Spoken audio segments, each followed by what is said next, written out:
Okay. And now for a taste of things to come.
What is going on, everybody? Welcome to another watch along as Simply Reliable Studios presents John Cena's Final Raw. Yep, that's right. We are down to, well, including this one, 3 dates. I can't believe 20 plus year career is over. How's everybody doing? I am, of course, Mr. Reliable Walter Cruz, along with OBG1, the original one. Big G for now. Noah will be here later, but we know how he is with watch alongs. He comes in later. How you doing, G? I'm doing good. Literally just got done with the Teams meeting for group presentation for my communications class. So it's like it was good that like it kind of coincided. Got that done. I started at 6 with that and literally just got done. I finished doing the rest on my phone so I could be on here with on my laptop. But yeah, I mean, Cena's final Raw, like it's crazy. It's funny. Like he started on SmackDown and he's ending on Raw. I mean, granted, we got Survivor Series and shoot Survivor next week Remember, Saturday already. remember when he was drafted twice? Triple H was too. Oh my god, yeah, dude, like crazy. But yeah, we got another stacked Raw from the most famous arena in the entire world, Madison Square Garden. Uh-oh, I heard a noise. Oh, the renegade JJ Williams is with us. What's going on, JJ? JJ's What's there. going on, man? Nothing much. Nothing much. How you feeling, man? It's sad. It's coming to an end. The last Raw for the biggest. I mean, arguably, but I think it's pretty much. He's got to be at least on everybody's Mount Rushmore. But one of the greatest stars to ever set foot in the WWE. Yeah, absolutely. I mean, the argument could be made that he is the greatest superstar of the Raw era. Because Hogan was already gone by the time Raw came. Yeah. Austin's run on top was only a couple of years, and Rocky always came and went. Yeah, he did. Yeah, I mean, what an evolution from a ruthless aggression in generic shorts to a rapper gimmick to having that what was his name? I don't want to say his real name. B squared. B squared. That's what it was. Yeah, like to everything he's been through. Like, who would have ever thought we would see him? And then now he's the record breaker for our title runs in WWE. We know the truth about that record, but yeah, that's neither here nor there. Yeah, right. I mean, WWE's mind. Just because WWE doesn't acknowledge Ric Flair as a 20-something time champion doesn't mean it doesn't exist. Yeah. Exactly. So yeah, man, we got a stack card. Let's go over it. Like, well, first of all, this powerhouse. Gunther finally makes his long-awaited return from injury. We knew he was going to be part of the tournament. Most of us thought he was going to be the one to win it against Mr. Bouncy Javon Evans. Now, Javon Evans is a speedy, quick, bouncy guy, but it's not like he's small like cruiserweights are. He's still a big dude. He's like 6'1" at least. But so it's not David and Goliath per se, but something like that. So we all think Gunther is gonna win, but if they want to do an upset like they've done in the past, I think somebody mentioned it. It's not gonna be Razor Ramon 1-2-3 Kid, but just imagine Javon Evans beating Gunther in Madison Square Garden. Now that's not gonna kill Gunther's character. Don't get me wrong. I think Gunther can take this loss. He's just coming back from his nose injury, But yeah, I mean, in my mindset, Gunther's gonna win, but I kind of want to see that upset just to piss everybody off on the internet and stuff like that. But You know what? I agree with you in the sense of in tournaments like these, you need, especially if you're comparing it to real sports, you need those couple of shocks, those surprises, those nobody saw that coming. It happens in every Sweet 16. It happens in the NBA. There's always that team that you're like, man, this is easy. This is gonna, and then somebody upsets somebody. They get hot at the right time in the playoffs. Speaking of that, watch on our other side, there's another watch along on Monday Night Football, so you guys can tune into that. Cheap plug. But there's always that team that gets momentum and shock. You can do that in these kind of tournaments without hurting anybody's character. What do you think, Junior? Sorry, I'm chewing. I'm eating. That's why I'm off camera right now.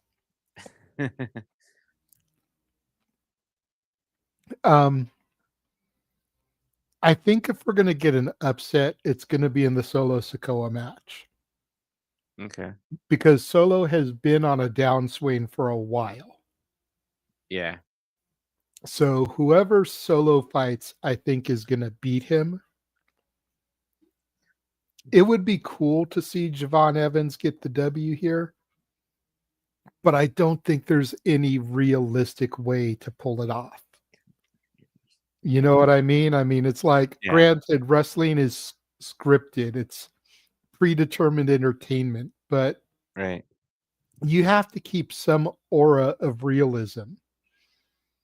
The only way I could see Javon Evans getting a W is if Dark State came out and beat the shit out of him ahead of his tag title match tomorrow night with Leon Slater, and as a result, Gunther gets disqualified.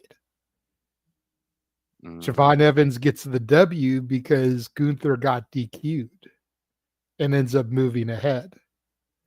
Then you get some heat on the tag title match tomorrow.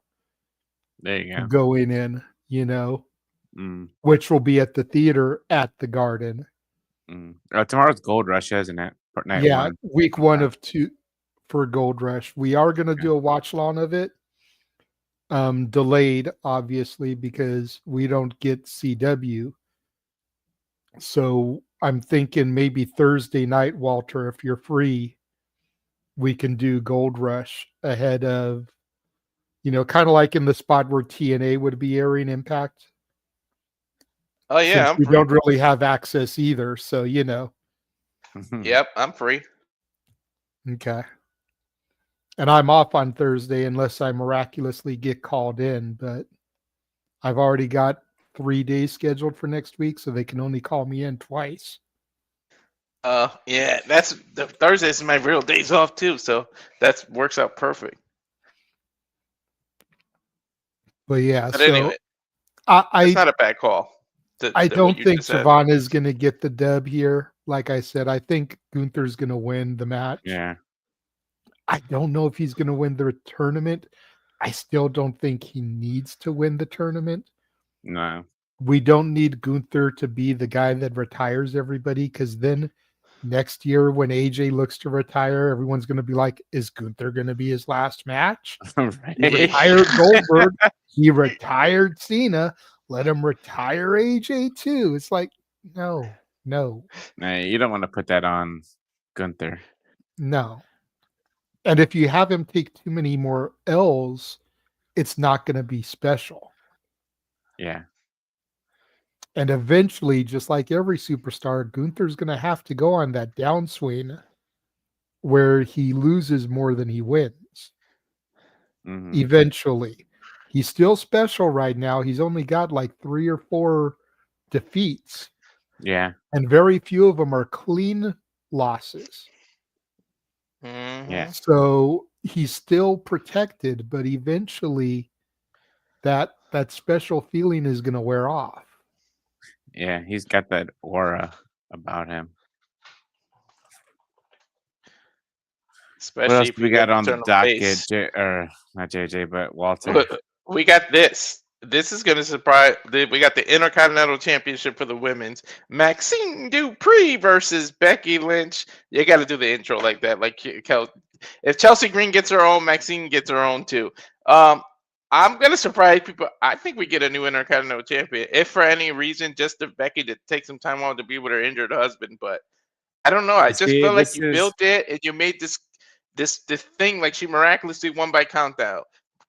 Then you did this and then you came back. I just feel like it's the build to it makes it seem like we need to take Maxine serious as a wrestler. So I feel like they're gonna pull the trigger. I mean, I could be completely wrong. I just feel like it makes sense if she won. they could do this, but this is where I'm heading to. I've seen some theories on TikTok that Becky and Maxine are going to be involved in war games because they still need 2 on each, or they need 1 on each side. Becky would be on the heel side, obviously, and Maxine Dupri would be on the babyface. Or AJ Lee comes back tonight and gets involved and goes into war games, because you would have Rhea, and Io. They're doing the whole Charlotte storyline now too, with her not trusting Rhea. But then you have Charlotte and Alexa, and then you add either Maxine or AJ Lee. Then on the heel side, you have the Kabuki Warriors, Lash and Nia, and then you add Becky. Because who else do you have to add for War Games? They're not going to do 4-on-4 because Rhea literally said on SmackDown, we need 2 more people. So, and War Games is literally next week already. You don't want to have, I mean, yeah. So I think Becky's going to, I don't know. I mean, I'd be happy for Maxine to retain here, but I think something's going to go down to where at least Becky and one of the 2 options I mentioned are going to get added to War Games. I still think Tiffany and Jade are getting added to War Games. Because then you can hide Jade's weaknesses by putting her into that environment. Okay. I could see that. And as far as Charlotte goes, whether she does or doesn't end up being involved in the match, I think it would be an awesome time for Alexa to tap into Nikki Cross from the Wyatts. I could see that too. That'd be cool. Since Alexa is friends forever with Bray, and Nikki is a new part of the Wyatt 6. Yeah. If Charlotte doesn't want to be involved, that can be how Alexa and Nikki become a thing.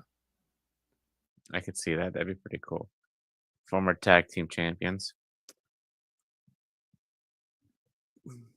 What else we got on the docket there, Walter? What do you think is going to happen in the actual match itself, JJ? Oh. I think you're onto something. I think that we could end up getting a title change too. I don't know, because there's part of me that wants to see AJ Lee get it, just to keep her out of the world title picture. But I think Maxine would be a good kind of transitional Intercontinental Champion. Mm-hmm. I don't see Maxine having a long run because she's definitely not ready to carry the bag. But I could see her holding it until Rumble. Or even until Saturday night's main event. If they're going to do anything other than Cena's last match. The whole show may just be around Cena's final match. We don't know how they're going to book that yet. The In worst prices case sure are. scenario, I could see her holding it till Rumble, putting I it mean, on that's somebody what- else to go into Mania. That's a 3-month run, 2.5-month run. Well, look at Charlotte and Alexa didn't have that long of a run with the tag titles.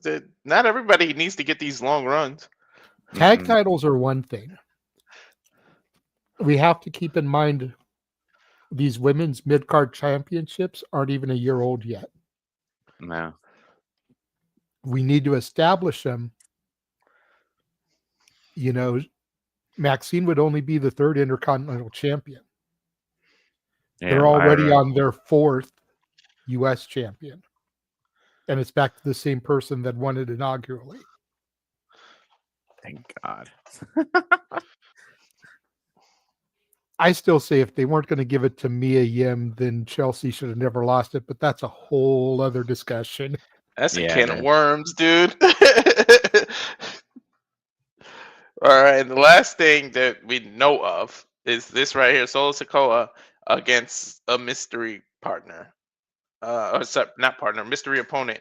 There's a lot of rumors about who it is. But I mean, look what happened Friday. It was a big shocker. You could have gave me 1,000 guesses. I would not have said Zack Ryder not once. So to me, this is a chance to bring some, like, where's Tony D'Angelo been? This is a way to debut him on the main roster. Like, get into the shock of things, and there he is on Raw. We haven't heard from him in months. You know, Obafemi just came back. Have him. This could be him in there. It could be so many people. So, G, I'll start with you. What do you think it is? I mean, I don't know at this point. I mean, because I know we got our last 4 matches, or our last 2 matches on SmackDown for next week or this week. God, I don't know. I know I mentioned Cardona on SmackDown, so, but I mean, from what Pierce is saying, online or whatever, everybody who's been guessing, they've been wrong so far, but that could just be just to mess with us. I'm still thinking it's Hendry. It has to be. Like, I know there's rumblings now that it could be Nick Nemeth, Tony D'Angelo.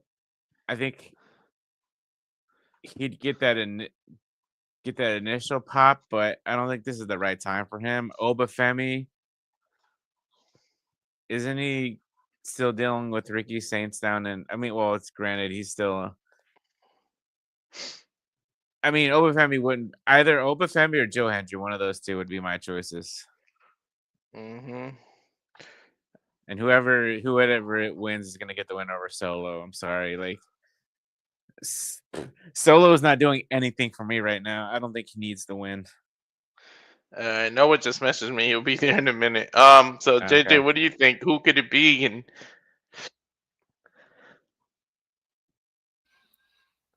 I've heard the rumblings about Nick Nemeth. That would be a solid one. The question would be, does he come in as the wanted man Nick Nemeth? Or like Cardona, does he return as Dolph Ziggler? I think Oba would be a good shout if he didn't just return this past week on NXT. Yeah. If he was the surprise here tonight and then was on NXT Gold Rush tomorrow, that would have been better. But bringing him out on NXT, showing that he is back, kind of takes away any surprise, I think, for him being here. You know what I mean? Yeah. It could be Frankie Kazarian, the new TNA World Champion. Much to Noah's dismay, I'm sure. But you want to talk about history, they go back to UPW and SoCal. Yep. And guess what? You said his name, and guess who appeared? I know. That's why I said his name. Where'd he go, though? Well, yeah, where'd he go? There he goes. is. There he is. Well, I don't work usually Monday nights, but this I'll make an exception. Hello, once again, everybody. How you doing, Noah? So we're discussing the possibility of who can it be. So JJ was going over some people. So once he finishes, we'll go to you and get some guesses of who you think Solo's opponent could be. All right. You know, like I said, the rumblings have been there for Nick. The rumblings have been there for Joe Hendry. And I've said it a few times now on streams, on spaces over the past week. I was originally locked in for Joe Hendry to be the mystery opponent for tonight, not for SmackDown, until they announced via Netflix that John Cena was going to defend his Intercontinental title tonight in his final Raw appearance. My focus then turned to that as where you bring in Joe Hendry. Because then he's guaranteed a match against Cena, which is something he wanted.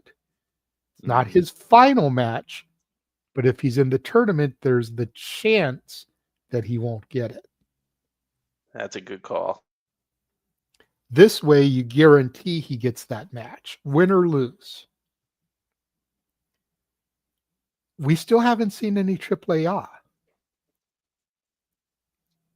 I could see Mr. Iguana being the mystery opponent. I could see Mike Santana being the mystery opponent. I'm locked in because I really want to see who it is. All right. Noah? Joe Hendry and Mike Santana. Anyone else irrelevant? As we have 7 minutes till Monday Night Raw from the Garden goes live. And that's one of the only 2 reasons I'm actually here tonight. Yeah, I one of the things I said, you can use this to call people out of. Tony D hasn't been around in how long? Introducing the Raw by doing something like this is a shock. You can bring so many people up, and so you said Mike Santana or Joe Hendry, but I think I like JJ's idea to use him as the one who gets the IC title match. That way he's guaranteed to face Cena instead of just taking a chance. It makes a hell of a lot of sense. And more people could lobby for Gunther to be the guy to face John Cena in his final match. As Gunther makes his return tonight, we are 6 minutes and 20 seconds away from Monday Night Raw going live. And good to see everybody in the chat. Luis Cruz, Egg, that's a name. Safet, DJ J. That's my other son. He said he made an account so I can get another subscriber. That Egg is my son, the middle one. Well, hey, yeah, I mean, he must be a good egg. I don't know how he serves, but I respect that either way. And I also acknowledge and respect OBG1 because I'm pretty sure if we acknowledge anyone else tonight, you're going to get a meh reaction to me, but I'm sure you guys will give an action worthy of a Geek Box. And I'm sure more will come forward as we get ready for Survivor Series in a matter of a couple of weeks. Yeah, Geekbox, get that editing ready. Geekbox always is ending ready. God bless him. He's showing the good and the passion throughout the entire goodness of the internet wrestling community and some of the best people that you can follow, including us here that try and give you an outlook towards all things wrestling. Shout out to WFM. Clips really care. Good to see you. Of course, we're really here for one reason only. John Cena's final appearance at Madison Square Garden. Put this in perspective for you all. Madison Square Garden, WrestleMania 20. John Cena won his first ever championship, the United States Championship against Big Show. He made one of the biggest returns in Royal Rumble history as Super Cena, as entrant number 30, winning the Royal Rumble that year and hang on to WrestleMania. Of course, Royal Rumble 2008. Tonight, though, will mark his 34th appearance in the Mecca Sports Entertainment, Madison Square Garden, where tonight we will see him for the final time from MSG with only 2 dates left after this. Crazy. And At least his final appearance as an active competitor. I'll give you that. He said a few times that he'll come back, but if you see him going forward, he'll be suit and tie John Cena. Right. Not performer Cena. Yeah. Right. So we may see him in the Garden again. It's just the last time he will ever compete in the Garden. after 2 more dates or 3 or whatever it is, literally we won't see him. Like it will literally 2 come more true. The dates. troll that's been going on for 20 years, we really won't see him anymore. And of course, the other reason we're here, especially Big G, I know that you can definitely acknowledge this sacred fact as we welcome back Dalin General Gunther, who, of course, last time he was involved in the tournament was the finals of King and Queen of the Ring against the Viper, Randy Orton. Came up short due to the devious meme, but again, a whole different conversation considering what happened after that. And everyone's been lobbying Gunther to be a first candidate to be John Cena's final opponent. Now tonight, we see the definition of speed versus power as Dalin General takes on Becky Javon Evans before he heads to the theater in MSG to tag alongside Leon Slater for the anti-tag tournament against Retribution. Who gives a fuck? Anyway, tonight, though, we welcome Dalin General, and we've seen him face a who's who in this business who have been both speed, agile, powerhouses. Javon, so much promise, though. Such a young, bright upstart for the future, while Gunther has commanded the present, proven the mat the sacred. What do you think about this, BG, being Gunther's return? What do you expect in the mindset of Gunther tonight? Is it more of the same? Does he maybe rethink how he does his style in the ring? Like, where's his head at versus the style we're going to see? I don't think he's going to take Javon lightly because, yeah, it's going to be like what happens when a ball hits a brick wall. But this is Gunther's first match since losing to CM Punk at SummerSlam. Exactly. I was going to say he lost to CM Punk at SummerSlam. He lost to Jey Uso at WrestleMania. You know, big matches, obviously, for the world title. So I think he's got to do some reevaluating. He took time off. You know, maybe he's gonna. I don't think he's gonna switch up anything in the ring wise, but like mentality wise, in his head, he can't take his opponent. He has to take his opponents more seriously. You know, like you said, Javon Evans. He's a fast guy, so you know he'll be able to bounce around and stuff like that. And Gunther's gonna have to contain him and take him to the mat and take him to the ground and just focus on some kind of body part, you know, and just tear him apart. And Walter, of course, you've covered this NXT, and we've seen Javon Evans beat a who's who and also compete against some of the heaviest players that NXT has to offer, including Josh Briggs, Jasper Troy, and of course, the ruler, Obafemi. Now, of course, 2 of those 3 matches, he was able to overcome the bigger adversary, but Gunther is a whole different level of competitor, not just in the ring, but in professional wrestling, period. So in your mindset, what do you think Javon's figuring about now taking on Dalin General for the first time ever? And what do you think he needs to do to try to overcome him? Well, before I go, the JJ had his hand up, so I just want to let him go, and then I'll go. Off topic. So go ahead and finish this first. Okay. I think what's going to be on his mind is the fact that he has faced this before. He gave Oba a hell of a match, so I don't think he's fears anything. So go after it and try your best to. You either win or you lose at the end of the day, but at least you can say you tried. So just go out there with no fear. The kind of moves this man does and the heights he climbs, I don't think he has any fear anyways. Fair enough. Okay, now JJ, I think had a thought real quick as we got literally 28 seconds. JJ, what's on your mind?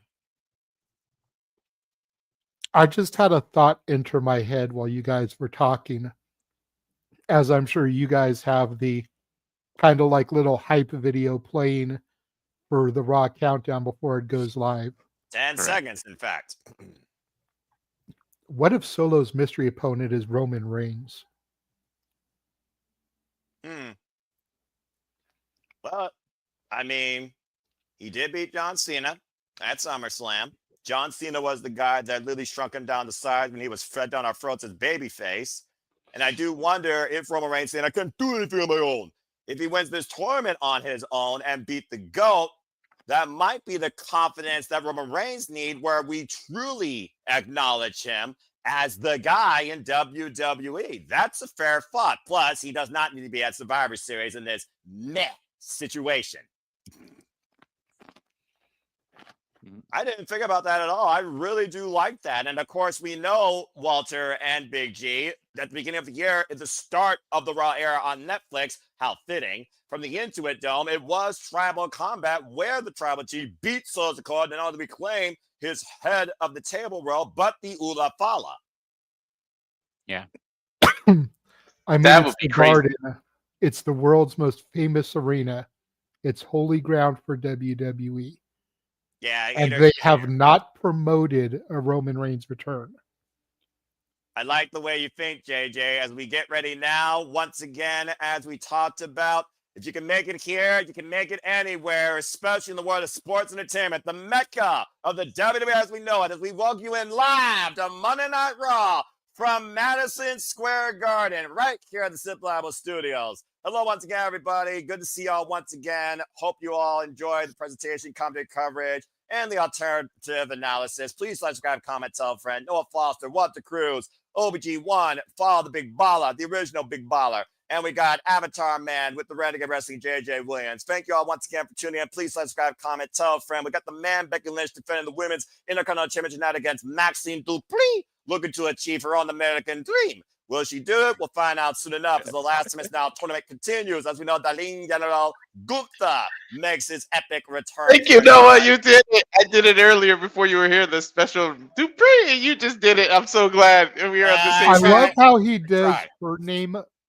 unprovoked, but you've got to coax him and damn near break his arm for him to do Chelsea Green. The only reason I do for Maxine Dupri is because she acknowledged how her running mates formerly involved in that horrible pre-gimmick for LA Knight didn't even help her, give her any tips towards this vision she's trying to fulfill, winning her first championship in WWE. Speaking of this vision, reinvented, the new vision led by Paul Heyman has also entered the building as we have War Games. Face off there tonight. Paul Heyman, Logan Paul, Braun Breaker, Bronson Reed, and as we saw on SmackDown, Drew McIntyre. As of course we know it'll be Cody Rhodes, Jey Uso, CM Punk, and Jimmy Uso, I believe, that will be involved on the opposite side. A face-off still to come tonight as the head of the MFTs, part of the first round of the last time is now tournament, Solo Sikoa alongside Talalonga. Waiting for a mystery opponent where, again, you win, you will move on ahead. You lose, you're out. As everyone's looking for that opportunity to be John Cena's final opponent, including the Ling General Gunther, his first match since SummerSlam, losing the World Heavyweight Championship to CM Punk, taking on NXT's bouncy Javon Evans. As we also welcome for the final time the new WWE Intercontinental Champion, the GOAT, John Cena, who completed the Grand Slam. Will we see, going all the way back to his very first match in MSG, him offer an open challenge? It was back at MSG, believe it or not, in 2003, folks. John Cena defeated Orlando Jordan in an open challenge on WWE SmackDown in this very building. Mm-hmm. You guys heard that pop Gunther just got? Of course, because again, we respect Darlene General, literally the most complete professional wrestler, period, in WWE. Yeah. It's too bad that Paul White is contracted to the other company, because Big Show John Cena in the Garden, kind of calling back to Cena winning his first championship for Cena's final appearance at the Garden, would be a nice little touch. And maybe as a face-to-face, but I don't need to see a nostalgia act with John Cena's third to last match in his illustrious WWE career. As we saw last week, totally did not have this in my 2025 bucket list for John Cena. He tapped out Dominic Mysterio, and of course, Triple H, him actually, the referee was in play, to win the Grand Slam before Sheamus, of course, the WWE Intercontinental Championship, in what was literally the third time on air in his illustrious 23-plus year-long WWE career, which is bonkers to say the least. Either way, tonight is just Monday Night Raw, but it's special because we are in Madison Square Garden, so expect some unbelievable moments that only WWE can offer you here from this building, and that's why we're here tonight. So again, if you want to dictate the conversation, super chat, pay for the patch. It's as simple as that. Subscribe to Red Wrestling Walter Cruz, follow the Big Baller BG, show him some love, follow the Renegade Wrestling JJ Williams, And stay tuned along with us for the entire ride tonight for Monday Night Raw. And then stay tuned afterwards for Amber from NoDQ for his Raw review. As we go inside Capacity Crowd MSG, and let's get things started tonight, too. Damn, there's like 20,000 people screaming freaking Cena's name right now. I would too. And they start with him. Well, why wouldn't you? The GOAT. It's the new IC champ. The champ is here. I love WWE, what they're doing now with the drone and just taking the drone and showing the whole arena. It's a nice touch, especially when you know you literally have a sold-out audience to the Raptors at Madison Square Garden for John Cena's final appearance on the John Cena Farewell Tour, where, again, after the night, only 2 dates left. WWE Survivor Series and Saturday Night's Main Event in December for his final match ever. And, of course, becoming both of those show folks here at the Super Level Studios.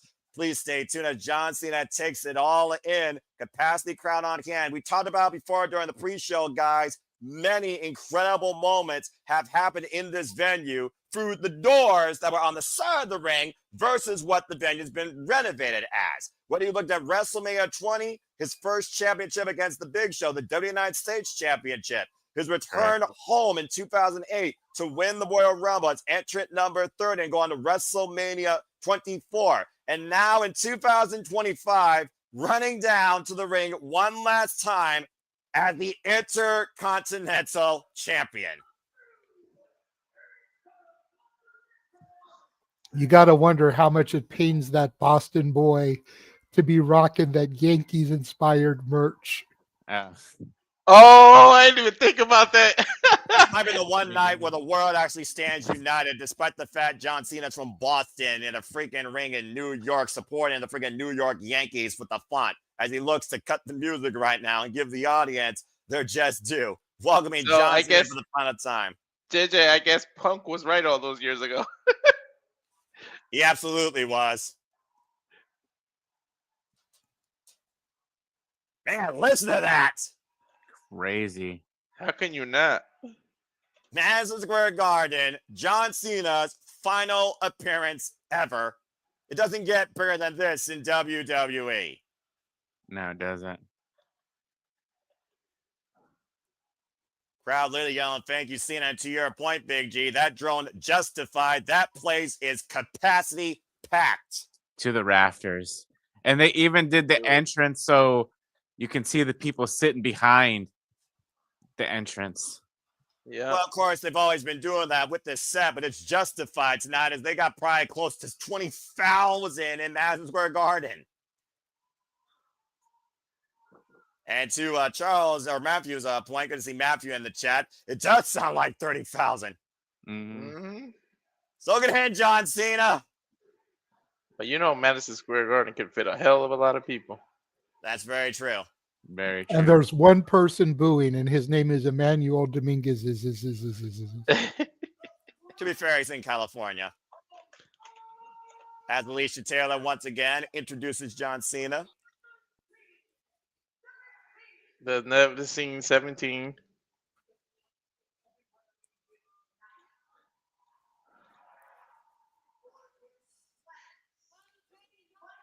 For his last Monday Night Raw appearance. I still can't believe this is a thing. Right? You think about how much Monday Night Raw has defined this man's career, despite the fact he started on SmackDown. And again, this is his 33rd appearance in Madison Square Garden.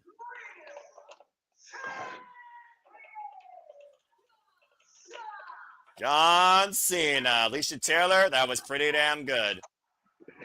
His first Monday Night Raw in Madison Square Garden, by the way, was in a trios match alongside Carlito and Jeff Hardy against Edge, Johnny Nitro, and Randy Orton in 2006. Oh my God! Holy crap! Cena. Let's hear what John Cena has to say. Last time John Cena competed on Raw Madison Square Garden was a triple threat. John Cena and The Undertaker beat Chris Jericho and The Big Show and D-Generation X, Shawn Michaels and Triple H in 2009.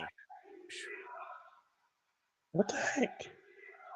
Thank you, Cena chants ringing out loud and proud once again for the GOAT of sports entertainment and WWE, Mr. 17 time. Never gave up.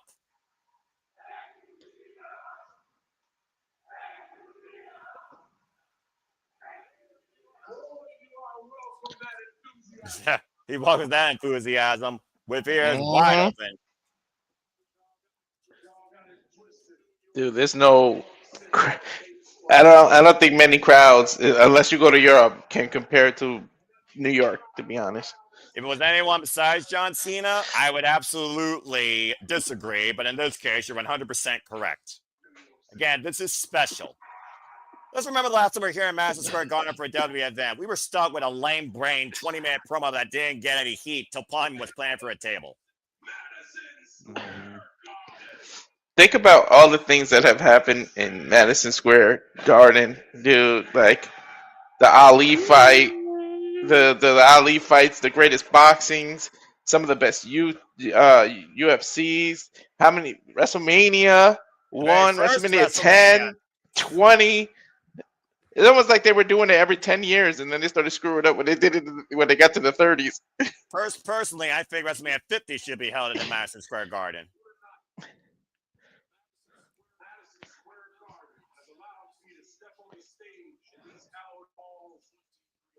23 years, that's right. And Sandy, I agree. Chicago's pretty loud, but it's really only for like their hometown people. Not for like everybody. Like New York is ruckus no matter what.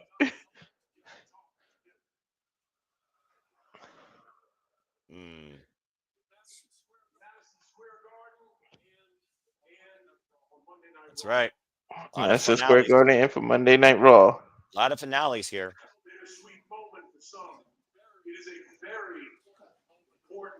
This is John Cena's 1,144th Monday Night Raw appearance.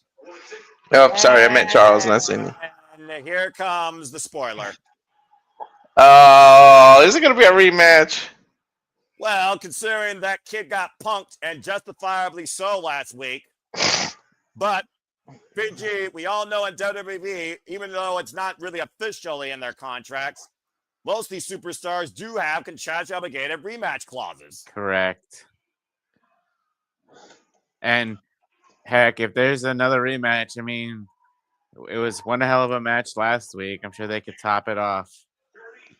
Yeah, Dirty Dom again trying to spoil the party on John Cena's last time is now tour, still sporting the AAA Mega Championship. John Cena's first Monday Night Raw match, by the way, folks, was in 2001. It was a dark match when he was known as the Prototype, taking on the Hardcore Kid. His follow-up match was on a Raw house show in 2002 against Shelton Benjamin. Oh, jeez. I don't know, Charles. You can't have Cena lose on the way to his last match. No way he gets his title back. It wouldn't make sense.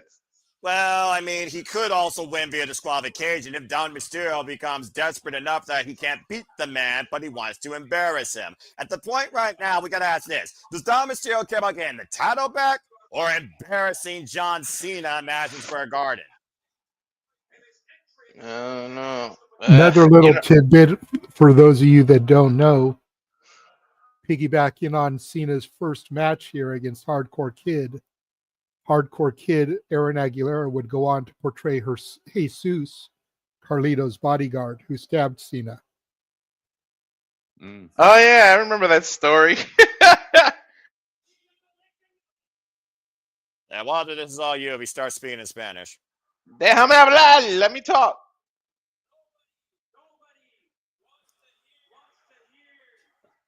Dude, think about this. Just a week, less than 2 weeks ago, we were talking about how they stopped booing Dom. They let him talk. He actually being cheered. And listen to the reaction now. Oh, yeah, because it's Cena. And it's Madison Square Garden, and it's Cena's final time in this building and final time on Monday Night Raw.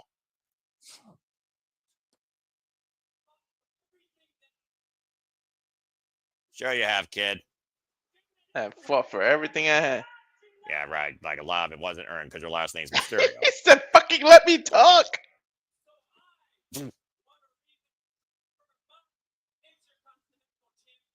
I knew it. Cena's like, no.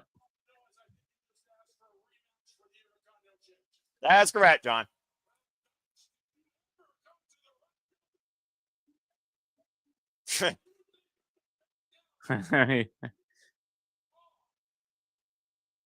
John Cena's never backed down from fighting his life.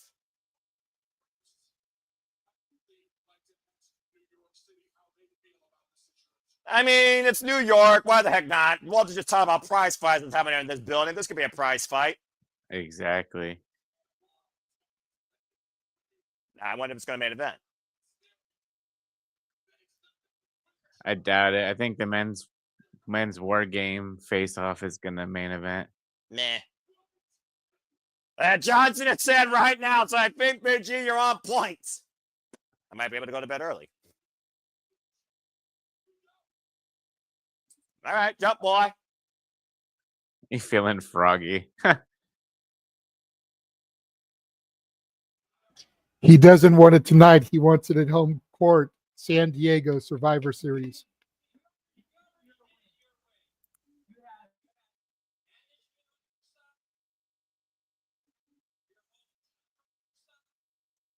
John Mysterio trying to dictate the rematch, also showing he's a coward.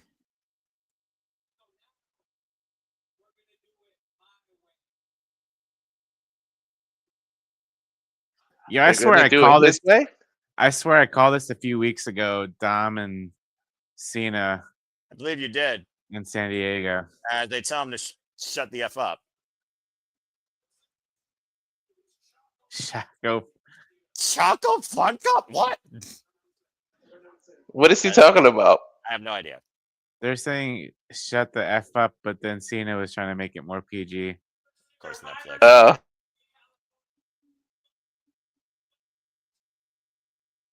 Looks like, Big G, your match That might it. be official. You want your rematch in your backyard? Done. Which Woo. makes sense because Cena won in Boston. And he can That's beat fair. Dom in San Diego. He's had a lot of bad history, though, in California. Because we have a problem.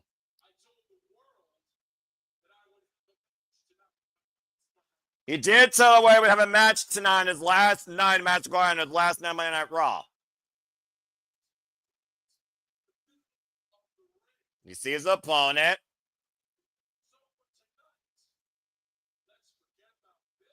Forget about this.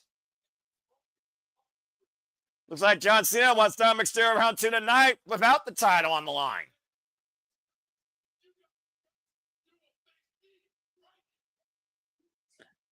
Hey, we're gonna get some.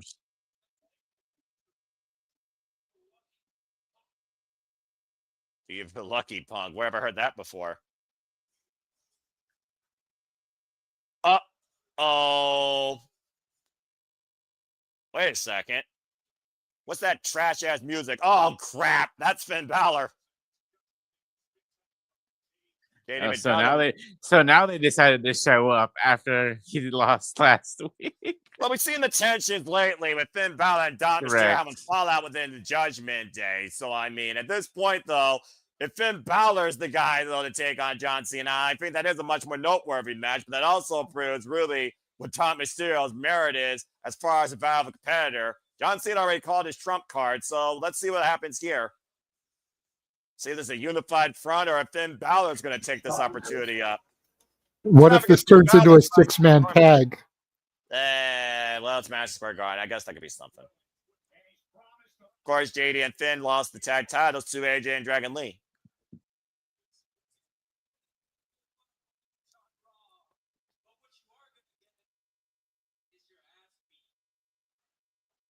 Oh, here we go. 3-on-1 attack on John Cena. Go figure. Ding, ding, ding. Just a straight up mugging here. And cue 2 other guys. Cue AJ Styles and Dragon Lee. And 3, 2, 1. Okay, I guess the go. There it is. Oh, Sheamus. Oh, wow. Okay. This is a little different. That's fitting. Him Well, and Cena have history. Yeah, remember the great white Celtic warrior Sheamus? He had one of the strongest runs of his career as WWE champion at the expense of John Cena in a tables match. Yeah. And of course, Sheamus will never back down from a fight, fella. He's always up for a fight, but it's still Exactly. 3-on-2. And Q guy number 3 and 5, Oh, 4, poetic. 3. Oh, Rey Mysterio, Daddy Mysterio. Well, if John Cena can't discipline this little brat, maybe his own father can. It also makes sense because Look at the back of Ray's mask. It has the C with the line through it. Yeah, well, I see that's clearly. cool. It also makes sense because Sheamus just needs the IC title to become the Grand Slam too. So to be Cena's partner, it kind of have that too. Yeah, I suppose you're right. And Cena and Mysterio have history too, because didn't Cena beat Mysterio? 2011. For the title. Yeah, he won the title the time Cena came back with the new song.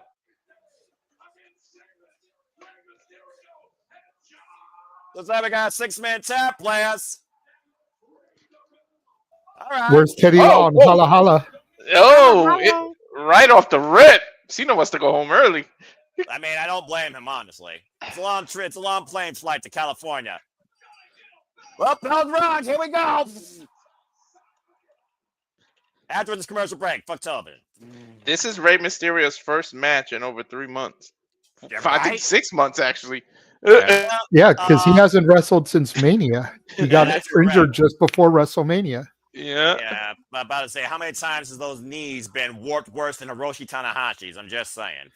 Poor guy. He has missed so many WrestleManias due to injury. I felt bad. Like there's like 4 or 5 WrestleManias he couldn't participate in.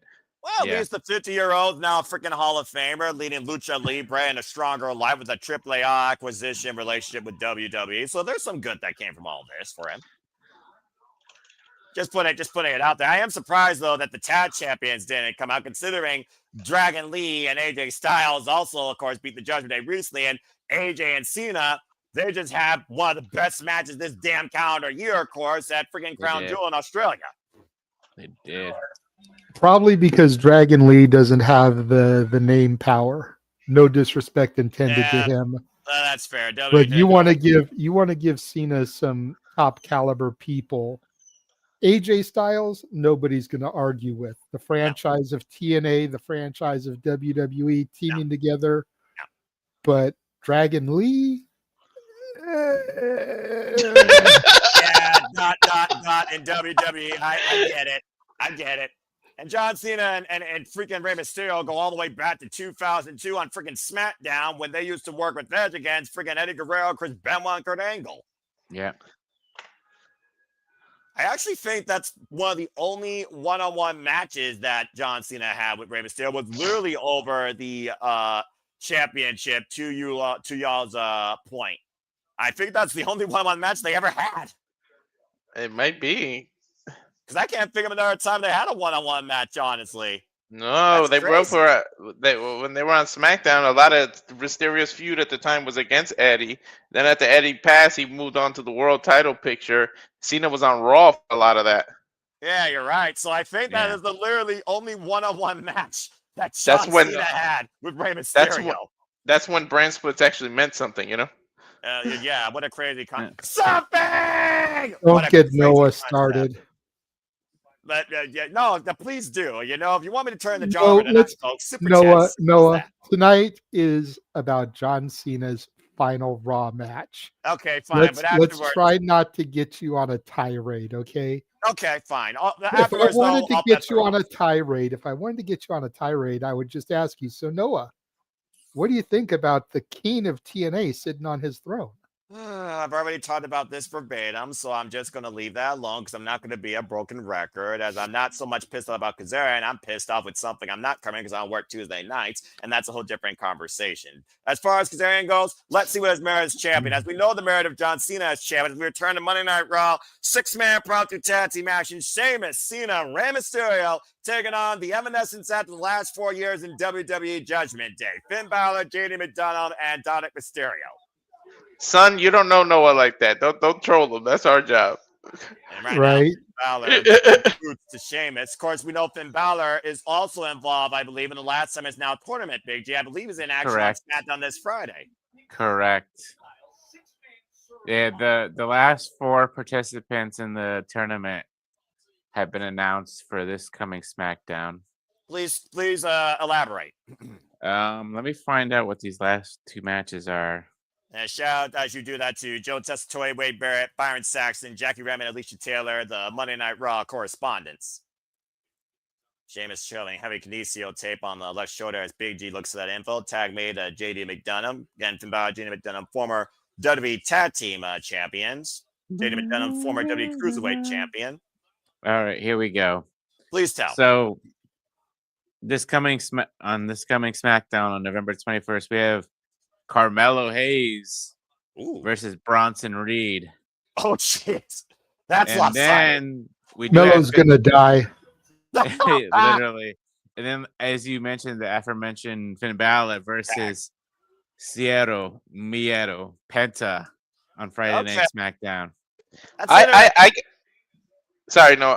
gotta give Carmelo Hayes that promo he did on SmackDown was freaking awesome, dude. He's gonna be somebody, I'm telling you. Oh, slingshot moons off the top rope, gets a 2 count. Of course, Finn Balor, former multiple-time NXT champion, inaugural WWE Universal champion. Yep. Yeah, the size difference there, Bronson Reed, though, and Finn Balor, or Penta and Finn, though, that's going to be an interesting match considering Penta's history with the Judgment Day this year. Correct. On SmackDown, nonetheless, though, that just seems, again, Prince Without Jawbreaker by JD to Sheamus. And a tag made, Finn Balor. Of course, Finn Balor, literally the teacher of JD McDonough, literally taught this young Irishman about professional wrestling. Walk up!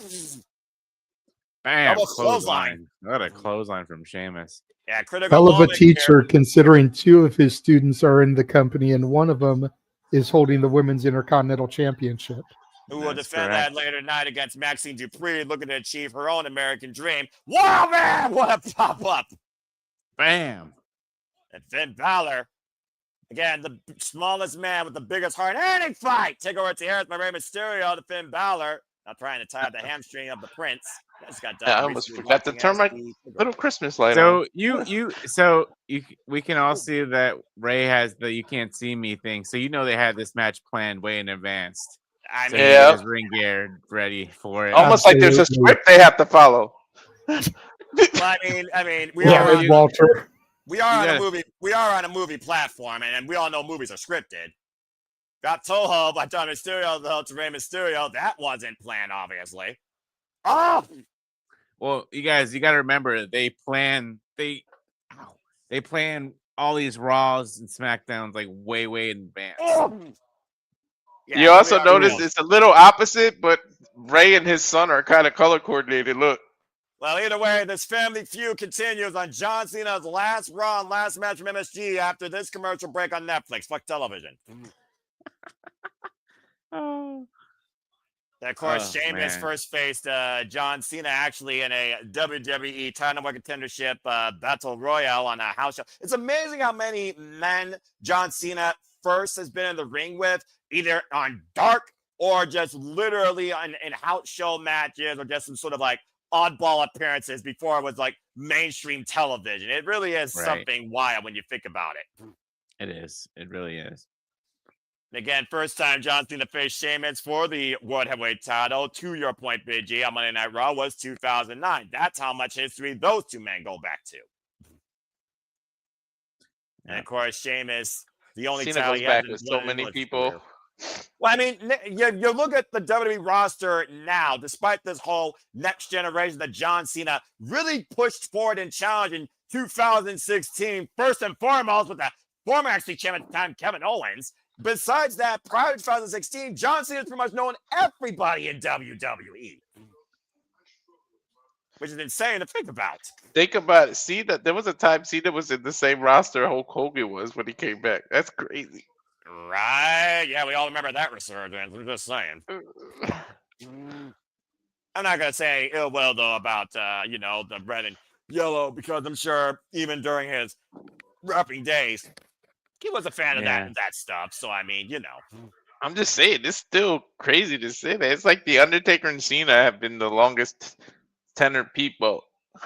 And now Mark Calloway's literally might well be known as an executive for WWE. Mm-hmm. Just saying. Yeah, if you really get down to brass tacks and examine shit, John Cena has shared a roster over the years with Hulk Hogan, Yep. Ric Flair, Yep. Stone Cold, Yep. The Rock, Yep. Steen, Yep. The Undertaker, Yep. Triple H, Shawn Michaels, Yep. Bret Hart, Yep. granted in a limited capacity, but Still. Goldberg, But yep. Scott Steiner, Yep. legends in their own rights. Correct. Most of them went on to be legends and WWE Hall of Famers. And Vince McMahon, Eric Bischoff, and Paul Heyman. Yep. And of course, Teddy Long, my player and the best general manager in WWE history that made tag team wrestling actually matter, in my opinion. But I will say that Pearson and Nick Aldis have definitely kept what they needed to do pretty strongly right now. Been very strong figures in WWE authority. As we're back on Monday Night Raw, Madison Square Garden, Sheamus, Cena, Rey Mysterio versus Finn Balor, Dominic Mysterio, and JD McDonough. As Dominic Mysterio has called John Cena out for his rematch at Survivor Series for the Intercontinental Championship. Drops the elbow, covered, hook in the near leg, and a 2 count. That drone shot coming back from commercial looked like it belonged in a video game. Yeah. Well, about to say, with the way that WWE tries to render everything now in 4K, you would think you're almost playing a video game without the health bars on screen. Go play WWE 2K25 more for that, folks. From a movie guy's perspective, the cinematography of that shot was just fucking amazing. We are on Netflix, the definition of cinema. I know, but still, like, how long has it been, Noah, since I participated in a watch along for the current product? That's fair. Let me have a moment here, my guy, okay? Let him have his moment. Yeah, nice try. Okay, you're not going to get much of that on me. Oh, and JD's not going to get much out of that. Hey, Chihuahua. Right in the McDonough's. Good grief. He's not loving that. Good one, JJ. Damn it, JD, you fucking idiot. Well, he's not loving that. Well, we know Dominic likes chicken tendies. Those are right in the McNuggets. Well, either way, Rey Mysterio right now is looking for the tag, running across the Slim Jim logo. Tag made to John Cena. I got the hot tag. JD McDonough. Shoulder tackle. All right, I'll let JD have Shoulder his moment. tackle. It's the only moment he's getting That's tonight. the clothesline. Uh-oh. Proto bomb. Not a blue thunder bomb, by the way. Not the same move. That's why I said proto bomb. For those that don't Cena's know. calling for it. The fourth move of doom. The 5 knuckle shuffle connect. Oh! Right on the Funko Pop-sized head of JD McDonough. Up to the shoulders. Call it! Attitude not adjusted. You were saying, oh, it's a headbutt to the heart. Oh, what a headbutt. Right into a rising knee from Sheamus. Sling blade by Finn. Look at this guy becoming a West commentator. Coast pop from Rey Mysterio. Super kick from Dominic. Take it over, Noah. Good grief. Nice job, JJ. I'm actually impressed. Surprised JD didn't go for the cover. It looks like he's looking for something big out of the corner off the top rope. Beautiful moonsault. Now Finn Balor looking to follow up with a coup de grace. And Dominic Mysterio put the exclamation point with the frog splash. Damn. Combos. Judgment and everyone with the save. Holy shit, what a sequence, yo. Look at that moonsault again by JD, a thing of beauty. Former straight to the coup de grace. And then the frog splash, shades of his father, Eddie Guerrero. 3 direct attacks on John Cena's core, and somehow this match continues. Can you imagine how much blood rushes to JD McDonough's head when he does that moonsault? Sheesh. Noah, what is more useless of a championship, the resurged cruiserweight title that JD held or the speed titles? Speed. You sure about that? I feel like the speed titles get more recognition. I guess 5 minutes. Like nobody talks about those cruiserweight championships anymore. Oh, Here we go. Especially that NXT, they're like trying to make the speed mean something. Well, right Right. now, I know One, this means something. 2, We got three 3, beats of the power in 4, stereo. 5, 6. Poor 7, Ray, he's so 8, small. He's got to 9, climb the rope to 10. do it to somebody. He's Well, got at least he was his doing own it to his son. That's the most Yeah. appropriate person he could have hit. Swing and a miss, up and over. Oh! protobomb. Now Bam. Sheamus, cock! Irish Curse backbreaker to Finn Balor. Bam. Mysterio, Manhattan drop to his freaking son. That Brad did not get enough discipline when he was younger, clearly. Wait a minute. What the? Are we gonna get a triple No. shuffle? No. 15 knuckle shuffle. No. No. Wait a minute. Oh, what? I guess they wanted to be front and center. What the hell? That makes sense. All right. Usually fuck 2 it. eyes Everyone's you can't staying see out stereo. of. Now Five it's knuckle 15 shuffle. knuckle shuffle. What Bam. the hell? You love to see it. Double drop kick to JD and Finn. Now both raced on the second rope. Might be looking to dial it up twice because it's so nice. Boom! Kick! Bam. Booyah. I want you to adjustment. Booyah. Cena with the 1, victory. 2, and 3. Good grief. So would that 619 be a 1238? Yep. I I don't was think just that gonna would say fit. that. I don't know if that would work, guys, on a regular phone. Either way, John Cena just won his final match on Raw, Madison Garden, alongside Sheamus and Rey Mysterio. Bam, and this is where Sheamus turns heel. No kidding. What? That Big G. No. He wants that. He wants to be the IC title. Well, unfortunately, well, again, if anyone's going to have a chance at John Cena, I think I'll go for the last time is now tournament. As we look back at some of the highlights here, freaking three-man band beating away the Judgment Day here in MSG. The Not 30 first time I've seen beats that. into the 15 knuckle shuffle into the That's the- 1238. That's the only time JJ will ever get to say those numbers in a sequence that actually makes sense. And boom! Oh, what a bro kick. Wiping Balor's face clean. You notice though, JD's the one that took the pinfall. Well, considering Finn Balor still in the last of his now tournament. And Dominic see has Finn the Balor. title rematch coming up. Well, Yeah. Lord knows Rey Mysterio wants to see his son put in place once again, especially on his home turf. Imagine Rey Mysterio losing in front of his family. I know The Miz did it, but for his last match, I feel like Cena should bring back the old Intercontinental title, like the white one, like just for nostalgia, the old school WWE one, not a spinner one, but like an actual, If freaking the only. old school IC title, If freaking only, Walter. If freaking only. especially wouldn't Saturday go night that main far. event. That's I wouldn't go nostalgia. that far, but I would bring back the Attitude Era Oval Intercontinental Championship because that's the version that was around when Cena first started. That's The fair. one with the globe, like the earth on it. Yes. Yeah. Yeah.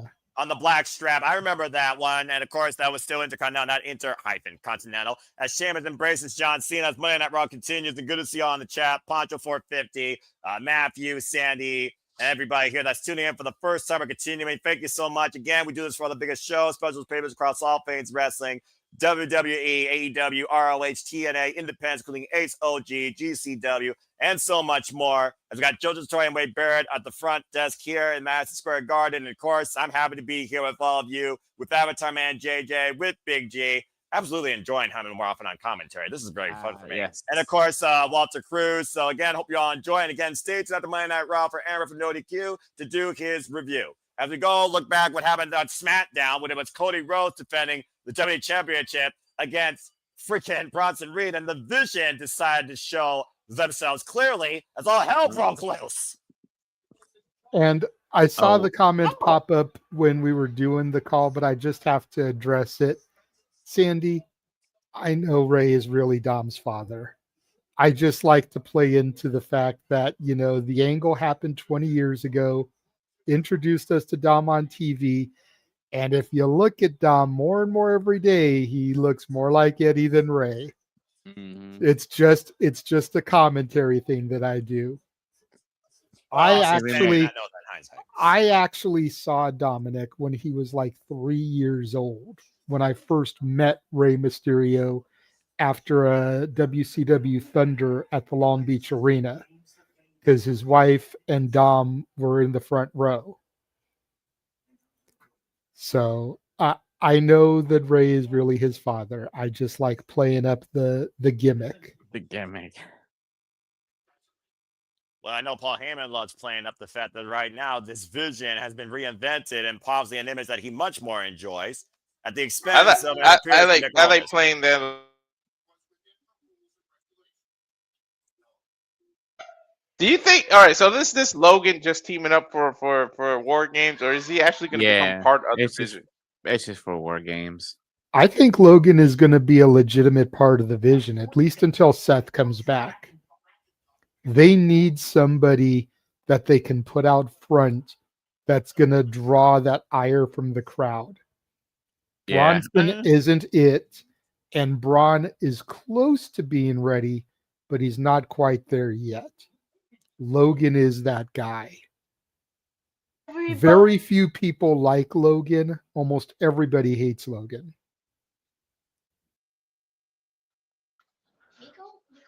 Yeah. Also, what's going to be interesting when they come back is what they do with Becky, because Seth's going to automatically get cheered. Well, I when know he what comes was back. interesting for Gino. That was last week when Nikki Bella turned here. We got La Primera Stephanie Valkyrie, champion of champions, approaching the ring next on Monday Night Raw. You know she's going to have something to say towards the Fearless One. Oh, yeah. Look, I love me some Rhea, but that is my mommy right there. As we go to commercial break, fuck television. Rhea will always be mommy to me. Like, nothing against Stephanie Vakir, but Stephanie's Mamacita number 2. Oh, good grief. I forgot. Dude, you've got like 500 Mamacitas. You've got a list of Mamacitas the way that Jericho had the list of 1,001 moves in WCW. oh my god. Make sure his son is right there, and he's talking about Mamacita. This ain't my son. This is my nephew. Between Tiffany Nieves, Lola Everybody Vice, like and Ada subscribe. Good young man. At least one young man right here. At least he knows what to do. Yeah, if he knows what to do, he knows what to talk about. Thank Christ. But between Lola Vice, Jada Parker, Tiffany Nieves, Stephanie Vakir, we could keep going, but Walter's got a list of Mamacitas. I feel like I should just go back and take a nap till Walter. I feel like every time like a new female pops up on it, I'm just gonna start going, you just made the Mamacita list. Right? Praise the Jiminy. Okay, maybe I should let Big D be the play-by-play guy until I actually got the lean jitter on my screen and we're back to professional wrestling, because I don't know necessarily if I should continue dealing with this. Between all the companies, AEW, WWE, NXT, CMLL, my list might be longer than Santa's. Oh my god, Walter, Hey, you're really pushing it. I know, Noah, that once you were a wee lad, you saw the original Santa Claus movie. Remember the scene when the delivery driver drops the list off at Scott's house for the first year, and there's all of those boxes upon boxes upon boxes of the naughty and nice list? And that was That's only Walter and his list of Mamacitas. I'm going to actually drop a pipe bomb on you, JJ. I never saw the original Santa Claus. I saw Jingle All the Way and ABC Family stuff. I never watched any of the Santa Clauses in full. Oh my God, bro. You've got to go back and watch the original Santa Claus. Nope. You have to. Tim Allen is one of the greatest Santas in the history of film. I don't care. I don't watch movies. I watch professional wrestling, damn it. And right now, I don't know necessarily if I'm dealing with wrestling or I'm dealing with something totally different here. As I'm looking towards the diva of the Divas era, taking on the WWE Women's Heavyweight Champion. And whether or not JJ wants to literally double down on me watching all 4 of the Santa Clauses in a row, I know that we're going to go once again double down Las Vegas next year when we represent WrestleMania in 2026. And stay tuned for that, folks. We'll be covering that 2-day soiree here at the Super Reliable Studios. And who knows what Paul Heyman and Triple H, the dealers at the hand, are going to bring us next year in April 18th and April 19th. And there's only 3 Santa Claus movies. There Yeah, isn't a fourth one. I'm sure Netflix will give you another one because they love to run every IP in the ground. Well- as WWE loves Well, to it's run a Disney thing, so it would be a But Disney they did do the series, a series, so that's And- technically but it's the not a fourth. movie. It's not a movie. Well, we got 2 seasons out of it. Well, I'm sure you all enjoyed this. I'm sure everyone's enjoyed Monday Night Raw from New York City, Madison Square Jesus. Garden. Look, Look at all those that! All magazine of the covers. that Cena was on. I mean, again, Dude, I John used to- Cena's been the poster boy of WWE I used for to- 22 years. I used to buy those magazines when they were a thing. Really? Yeah. Well, apparently Eric the actors Andre. are out. Dude, Eric Andre is freaking hilarious. I seen him in Yes. person, like at a comedy show. This dude is hilarious. Who is that? Ashley Cook, who sang "God Bless America" before Monday Night Raw tonight, Madison Square Garden, apparently. From a Ashley live Cook, crowd attendance. Tony Khan, don't get excited. Didn't say Coke. Ashley Watch Cook out! just made the list of Mamacitas. Boo! Fuck the And Eagles! Fuck Philadelphia the Eagles! are all right. Wow, Big G just struck a nerve. As we got the New York Giants also in the crowd.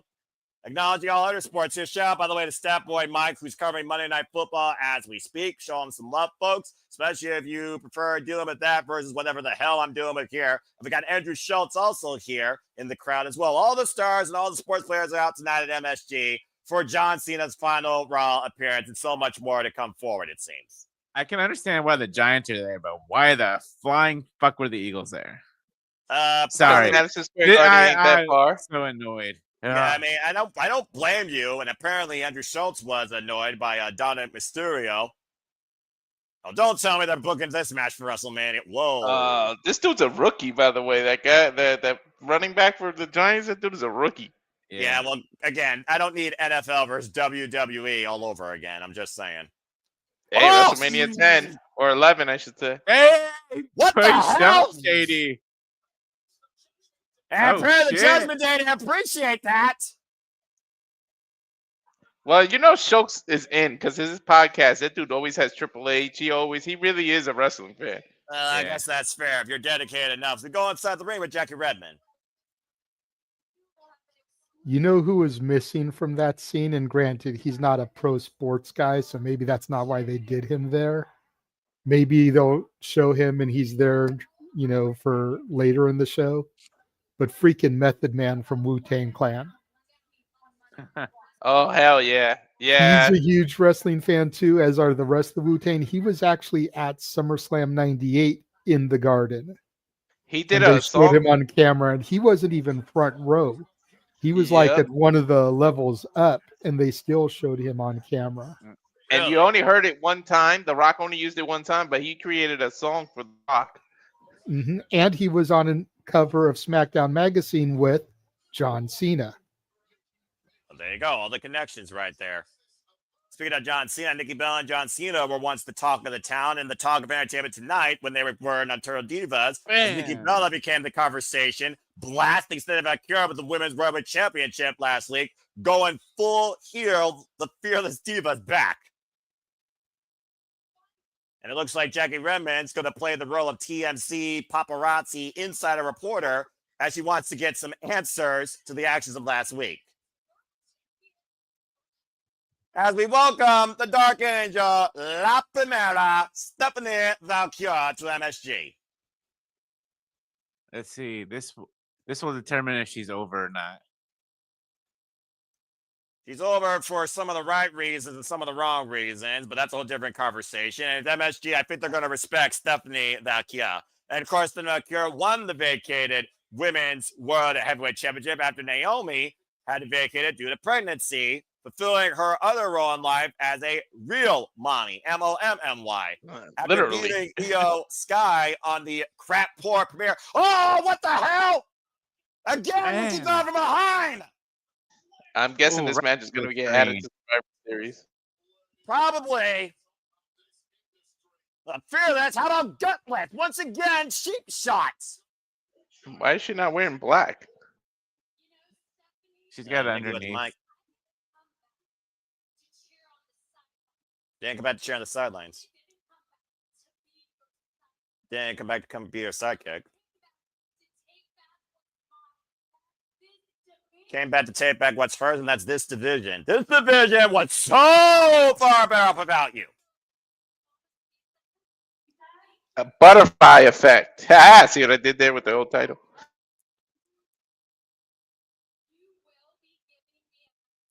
Will be giving me a match for that title. Not only that, bow down to the woman who changed this entire industry, Nikki Bella. Oh, I thought you were going to say AJ Lee. Nikki did once upon a time change the era from that diva to some legit wrestling. We got to give her some credit. No, it turned into more of a reality era for divas on television. She did not do one legitimate thing, not even her Botox injections. Bottom line, Stephanie Valkyrie just got called out again by Nikki Bella for the Women's World Heavyweight Championship. And it wouldn't surprise me if it happens at Survivor Series. Again, I don't give a fuck about divas, and I don't give a fuck who I piss off. Well, That's Nikki and Brie were Noah- born Noah in doesn't San Diego. sugarcoat shit. Noah keeps it 100, yo. Talk, JJ. What you got to say real quick? I said Nikki and Brie were both born in San Diego. Hmm. They now reside in Arizona, which neighbors California down to the south. But yeah, born in San Diego, so it would be another homecoming home court Highlight advantage. of the night. Well, Presented as far by as Little I'm concerned, Caesars. she'll be close to her winery to cry tears when she loses again. Speaking of losing and winning again, last week we saw a bunch of bougie bitches attack the previous WWE Women's Tag Team Champions as the Kabuki Warriors reclaimed the women's tag titles, and all hell broke loose with Mommy with a broken nose with the same attitude, calling for an impromptu women's war games. But this is where things got interesting, because Friday night on SmackDown, Charlotte Flair denied joining Rhea and company for the War Games match. I know. She actually said, "I don't like you." That was crazy. Well, I did say they were not friends, and we truly saw friends and enemies truly align for a common purpose. As again, Nia and Lash assaulted Riho and Alexa Bliss. And speaking of friends or enemies or indifferences aside, we got Bayley and Lyra Valkyria now backstage. What They've a been with any crisis lately. Imagine Bailey on both sides of War Game because she has the split personality, so the face side of her will be on the face, and then she switches to the heel. Well, let's see what this is about, because Bayley's looking at her previous family, lest we forget once upon a time, Damage Control. I was just saying she would get the past. And it looks like Asuka's trying to recruit Bayley for her team.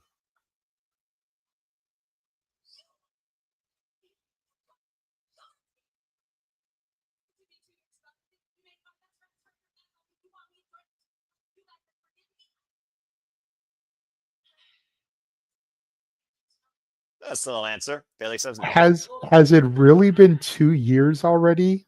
Yep. Mm-hmm. It feels like it was just last year, not 2 years.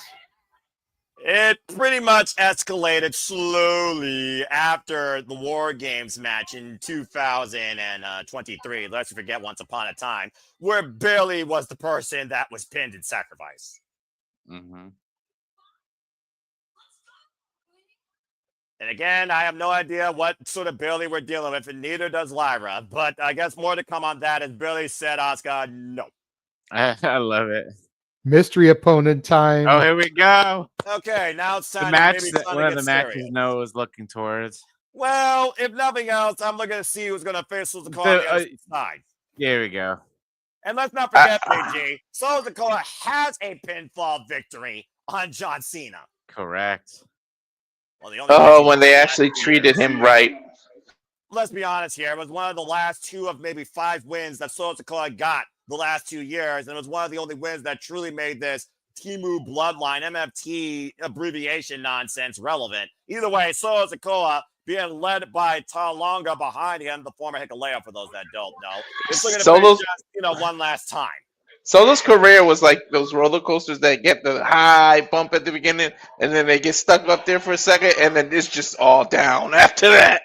Let's see if Sikoa's ride is halted, or he has a ride to the next round. The last of his now tournament begins on Monday Night Raw. After this commercial break, Sikoa versus Vacant. who arrives in MSG to take on the former head of the table. We'll find out shortly after this commercial break. Fuck television. Again, we already Also- talked about who's who. We've already circulated the names, so you guys got 3 minutes to officially decide who you think it is versus just pull a bunch of names out of the hat. Good luck. And that includes you all in the chat. So I'm don't talk sticking. about it. I'm sticking with Joe Hendry. Yeah, I'm gonna go Joe Hendry I'm officially. sticking with Joe Hendry. Yeah, I mean, literally, he's officially signed to WWE. We're in Madison Square Garden. All you gotta do is say his name. And after what happened on SmackDown with Morrison Machine Guns, Shinsuke Nakamura and Sami Zayn, I'm pretty sure all 4 of those guys probably believe in Joe Hendry as well. I think you guys are on point. I'm gonna say Joe Hendry too. I'm not Well, gonna freaking cop out. So you said there are 5 names. They will be taking on the MFTs on Friday night, the night before Survivor Series, in the traditional Survivor Series match. Of course, because why do that? Bring that Survivor back to Series? Survivor Series. That'd be too much like right, Walter. We have to oversell a gimmick. That's what WWE does now. They've been doing that since 2021, and all of them learn- been fucking irrelevant. Learn Anyway, from us. Don't overdo the gimmick. Look, you said Joe Hendry's name 10 times. I didn't play the music or nothing. Sometimes you that's just don't have because, to that's overdo because we only something. do. That's because we only do that shit on a podcast called Sleeper Denting or Saturday Shenanigans. I Anyways, know. Stay tuned for Saturday Shenanigans, hosted by Ranking Wrestling JD1, unless he puts me in the hot seat where I command Law and Order most of the time. Saturday nights, 11 p.m. Eastern Standard Time, and that will be after this weekend, Saturday night, as we cover AEW Full Gear. And speaking of Sleeper Denting, you can stay tuned for the next of Sleeper Denting this Thursday night, 10:30 p.m. Eastern Standard Time, live on my Sybil YouTube channel for AEW Full Gear. Me and the Gaggle Fools, Sleeper Denting AEW Full Gear, as the All Elite League continues. And of course, y'all can stay tuned for the forum immediately once that stream concludes. That and so much more coming up this week throughout the Super Reliable Studio. So hope y'all continue to tune in. You really are the law because you kind of went ham on Nick Saturday. I was like, damn. Sometimes my nonsense and BS meter literally stays at 0 around you guys for right reasons. Anyway. It wasn't not- me. I don't own Yu-Gi-Oh cards, okay? That's one gimmick that you Do don't I deal want to with. know what happened on Saturday night? Not really. At the end of the day, I just went Stoic Regal style on somebody that annoyed me, and it is what it is when it comes to dealing with me. Good. We need some Law and Order in this world of wrestling. You need law and order in this world. That's not our freaking government, but that's a different Yeah. conversation. And of course, Soul Sikoa demands order, demands respect, demands to be acknowledged, demands to be considered a threat. How much of a threat is he, though, if he loses the opening round of John Cena tournament? Even with this freaking upcoming Survivor Series match on SmackDown, of all things. Let's be honest here. Yeah, when they announced it on Friday, I was like, really? It's like we're doing a traditional Survivor Series match the night before. Okay. Oh, the Empire State Building. And of course, the beacon outside the Statue of Liberty that, of course, transcends over the world here at the Land of Opportunity. And of course, WWE has their own lineup of podcasts throughout the entire week. More podcasts, and you can literally listen or literally watch WWE content in a week with. Why is Logan Paul interviewing Neil deGrasse Tyson? Like, what the hell? That makes no sense whatsoever. This is the world of media and entertainment. It doesn't have to make sense. It just All right, has to here- sell with butts and seats. All right, here we go. Here we go. All right, let's find out. I'm putting. Here's facing here. Monday Night Raw. Soul Sikoa waiting for his opponent. Damn it, I mistimed the drum roll by a little bit. Oh, get over it. As we wait anxiously to see who shows up. Did they say his name? Do you believe? We got somebody else from the streets? Who we got? His opponent. His opponent.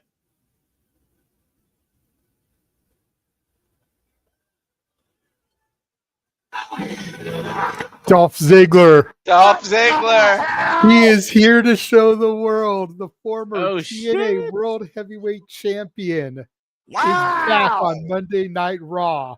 He's not most wanted, but he may be perfection. And boy, does he have a history when it comes to John Cena.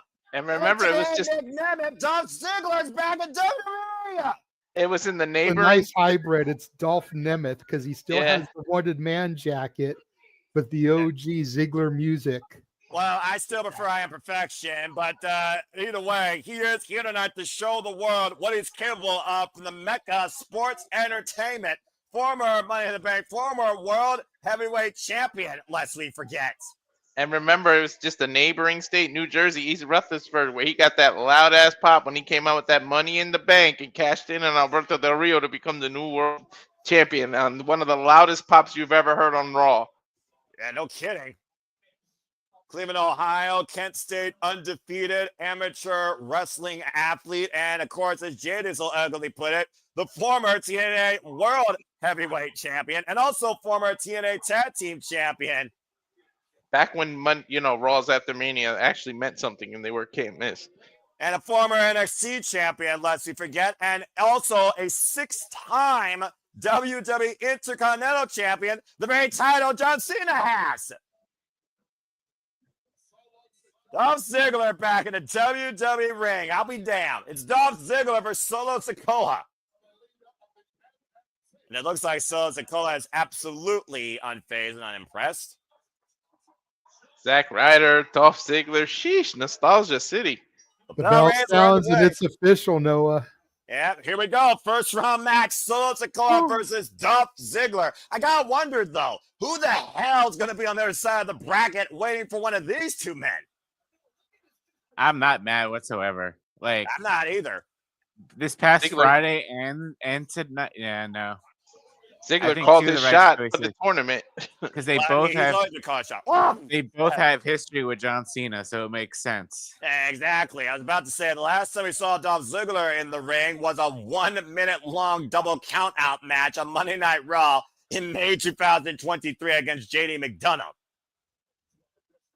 And the Dolph Let's Go Ziggler, Ziggler drop chant. kick! 20,000 chanting, "Let's go Ziggler." Are there any more mysteries? Or they? Oh wait, No. they announced week by week, right? No, Yeah. no, it's this Friday is the last 4. About to say it was a 16-man tournament. Of course, we know so far who has advanced in the last time is now tournament. Nice drop toe there by Dolph Ziggler. Possibly looking for a submission. SCF! Oh, not man. Cena. And Solo merely grabbing the rope and saving his ass for now. Ziggler has felt that STF many a times and tapped He's many a tapped out time. to it. Heck, John Cena beat Dolph Ziggler with that move when he was United States champion in 2015. That was the last singles match Dolph Ziggler had against John Cena. Face first goes Solo Sikoa and the freaking announce table. I did not think I was going to say Dolph Ziggler and WWE in the same sentence tonight. I'll be perfectly honest. There's Fluffy, Gabriel Iglesias right behind Ray Barrett. And how energized is Dolph Ziggler tonight right now? Back on Monday Night Raw in Madison Square Garden, of all places. Hell of a week for the wanted man. TNA Impact live on Thursday at Full Sail. Turning Point Friday. The tapings Saturday. Monday Night Raw at the Garden. And Dolph Ziggler, big chop rope elbow drop for the heart. Man. Oh, only gets a 1 count. That was a hell of an elbow. Dolph Ziggler looking to show the world he's that damn good. Can he punch his ticket to the next time we go to the last SummerSlam tournament? Stay to this commercial break. Fuck television. Whew. First time that John Cena faced Dolph Ziggler one-on-one, by the way, was on Monday Night Raw in 2010. A simple singles match. John Cena won that night. But he hung with the GOAT for 13 minutes. I believe that's when Dolph Ziggler was with, oh, God. With Vicky. Guerrero. Excuse me. The voice that makes freaking nails on a chalkboard sound like ASMR peace. And that's when he had the I Am Perfection, right? Damn right, yes. When he changed for black hair for a little bit too. Yeah. The black hair a little bit, the blonde locks, and always the wet hair. He had the wet hair style before Roman Reigns made that a thing. Yeah. Yep. And Eddie Guerrero's daughter is getting into wrestling too, so we could be soon to see Guerrero. Shal Guerrero? I thought she was only announcing. Good for her. All right. No, No, the Sherlyn. other one. Sure. Sherlyn. Oh, the other. Oh, okay. Well, I mean, hey, you know, sometimes it just literally, it's in the blood. It's in the blood. It runs in the family. She's training with Booker T at Reality of Wrestling. Well, that's the one thing that Booker T actually can do somewhat decent. Anyway. Oh, jeez. And suspect that is not accurate because Mickie James was the first contracted TNA wrestler to wrestle on the main roster Yeah, put some in the respect. Royal Rumble. Put some And then respect. Jordan Grace did it the following year. And then Joe Hendry did it twice this year at the Rumble and WrestleMania, which are main roster PLEs. Yep. So Get your facts straight. try again. Get your facts straight, boy. Now, Or- if you wanted to edit that to the first contracted TNA wrestler to wrestle on Raw or SmackDown, you would be accurate.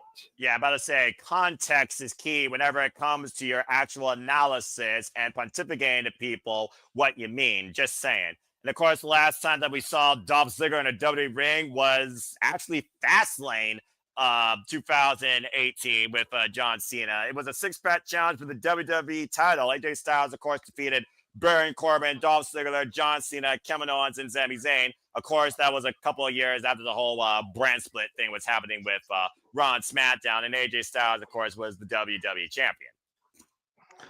I like Matthew's comment here. We've got Dolph Ziggler. Get AJ Lee to come out during the Becky match. And then, Big E can't travel to Raw or SmackDown to be with his boys, the New Day, but he can do a pay-per-view freaking pre-show panel. But let's trot him out and have a little reunion of Dolph, AJ, and Big E tonight. Hey, Why the fuck not? It's the Garden. Hey, who's more relevant right now than all three members? Kofi, Xavier, or Big E? Oh, that's right. It's the person that's actually on your screen before each PLE versus the ones that aren't wrestling and stuck in catering. Okay. Anyways, we're back here on Monday Night Raw. Keep trying, JJ. Stop the money's telling lies. How longer right now outside at the ring? No lies being attempted here, with the truth being known that Sikoa's mystery opponent is Dolph Ziggler. Get to the midsection. Ladies and gentlemen, this is what happens when you make Noah work Mondays. About to say, you get put in your place verbally. Nice Samoan drop. Then now the back press. Look at the near leg to advance that 2 count on Dolph Ziggler. Bam. And notice that he's wearing his Wanted Man gear, not Dolph Ziggler gear. Well, it's also one of those fans when Zack Ryder, of course, showed up to face L.A. Knight. Yeah, on Friday Night SmackDown. Matt Cardona's the guy that's been literally killing it on Independence. While the Wanted Man's been reminding the world how just damn good he is. Ziggler went. What you call it? Matt Cardona went real old school. He wore Zack Ryder gear. I saw that. Nice still hate DDT by Dolph Ziggler. And a finisher follow-up. That might be enough. Cutter hook of the leg to advance that kick out 2 again by Solo. And 2. Mind you, Ziggler's like Cena's age. And look at this. I mean, again, and Dolph Ziggler, he's not retiring yet anytime soon. As far as age goes, to your point, Walter, Nick Nemeth, Dolph Ziggler is 45 years of age, and he's been 21 years involved in this game. Yeah. Well, you also have to remember that Dolph Ziggler for the zigzag in catering than Cena did, so he's got a few extra years on him. Spinning solo. But a Uranagi and a 2 count. That's true. He didn't take as many bumps as he was always in catering. I mean, when he did take bumps, though, he showed the world how to sell, including that vicious Uranagi that almost punched Solo to go in the next round. Ziggler will probably, in today's world, Ziggler would probably be the only one who's willing to lose to a Blue Thunder Bomb. That man can sell any move. Well, he might sell the Samoan Spike, and you might kiss Dolph Ziggler goodbye. Wait, roll up, roll up, roll up, roll up. Oh, nearly a 2 count. Oh, face first with Solo Sikoa on the dream post. Boom. Zigzag! Zigzag! Can we get the 3 count? Oh, 1, 2. Oh, kick out. Okay, I'm not gonna lie. I half expected the referee to get pulled out of the ring because he was like the way he laid down close to the ropes there. Yeah, I'm about to say, and the reach of Hikaleo really surprised me that how Longa trusted his MFT leader to survive that zigzag. Again, we told you before, and Big G also elaborated that apparently the MFTs will be involved in Survivor Series traditional fashion on SmackDown, literally next week, Friday night.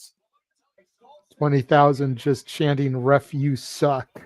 Yeah, well, clearly they want to see Dolph Ziggler advance for multiple reasons as he's looking to stop Solo's show as he's tuning up a band to his homage of his all-time fave, Shawn Michaels, going for the super kick. Solo catching the boot, though. Kindergarten's hard, all right? Not everybody can learn to count to 3, audience. Chill out.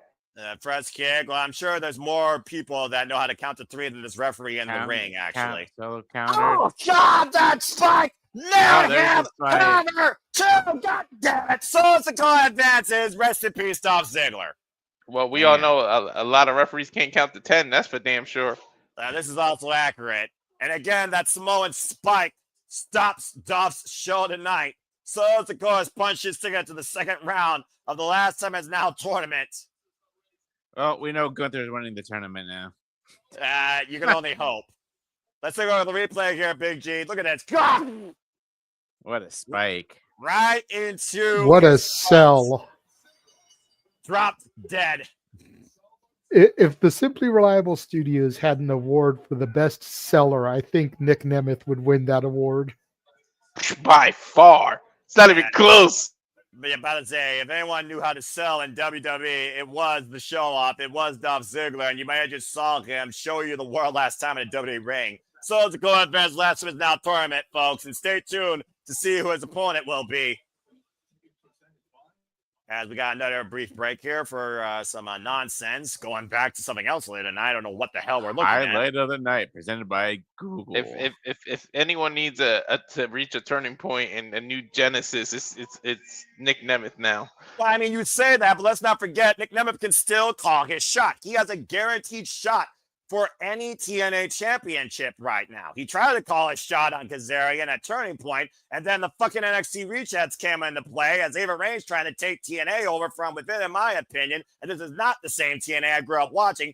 Damn sure not the same NXT. But I will say this about this NXT. Your boy's bouncy, and Javon Evans has a huge opportunity to live or die tonight in Madison Square Garden as he faces the returning Darlene General still to come. Gunther versus Javon Evans, the last time is now tournament. First round match, Monday Night Raw action to continue tonight. And Damn, Javon will be lucky to bounce back up after this. You talk about total opposites of ring style. Look at these two. Yeah. Alexa Bliss, of course, has been in no good mood after Charlotte Flair, of course, said no. You can only imagine what's on Little Bit Bliss's mind. We might find out next. Again, Sporting, we're not friends. Does she have any friends on Monday Night Raw? We'll find out after this commercial break. Fuck television.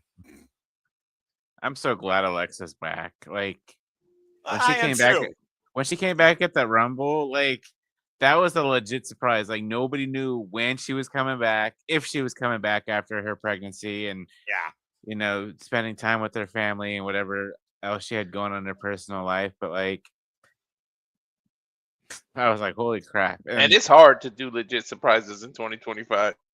Yeah, with social media nowadays and stuff like that. So, going back to Dolph Ziggler real quick, it's funny because I was on TikTok earlier. Yes, I have TikTok. Get over it. A lot of people do. I'm not judging you.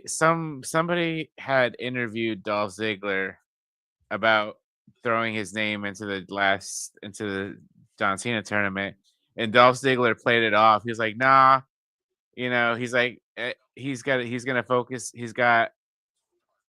This might have been a while back too, but what did he say? He said he's focusing on TNA and tagging with his brother, and he's focusing on the next 6 months of TNA. And like I saw that, and I was like, okay, something's got to be going on. He's got to be showing up because you know how wrestlers like to play things off, and then they end up showing up. So. Well, again, if a wrestler doesn't know how to work the dirt sheets, work the business, and work the fans, then clearly they haven't done their job enough or learned enough in how to exceed in this business. Keep you all constantly guessing, especially in a world where nothing pretty much is private or hidden. But we know that one thing is sacred, and that is when Gunther wrestles. Again, Gunther is Shaman Evans to come. And I got to wonder, since Charlotte Flair said no, and clearly we knew they weren't friends, well, now they're no longer champions, so I would think Charlotte Flair want nothing to do with Little Miss Bliss anymore. Who the hell is Rhea and company going to get against those bougie bitches in the Kabuki Warriors? Damn it. That means Flair's going to go after the titles again. I don't want her to be in the main title. I'm sure her and Alexa are going to stay a tag team for a little bit. Like, you think so? Yeah. Yeah. I still want her. This whole Charlotte saying no right now is just a storyline just to further make it. I still want Tessa and Charlotte to team up. I'm telling you, on WWE, I need it. Look, you can bet on that all you want, Walter. I don't think Tessa's ever going to be on WWE TV.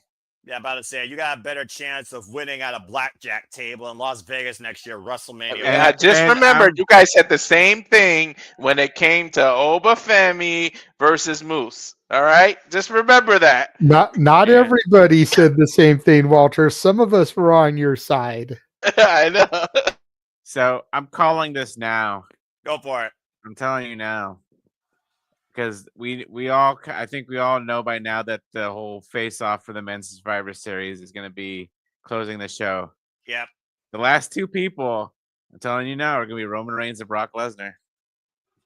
I think you're going to be right on one and wrong on the other. So if we were hedging bets, you're betting on red, you're betting on black, you would push in blackjack possibly and get just your money back. But again, I like the optimism. Again, Brock doesn't work well with others. And again, we are here at Monday Night Raw with all the wrestlers, all the little Yachty, sports, all the rappers.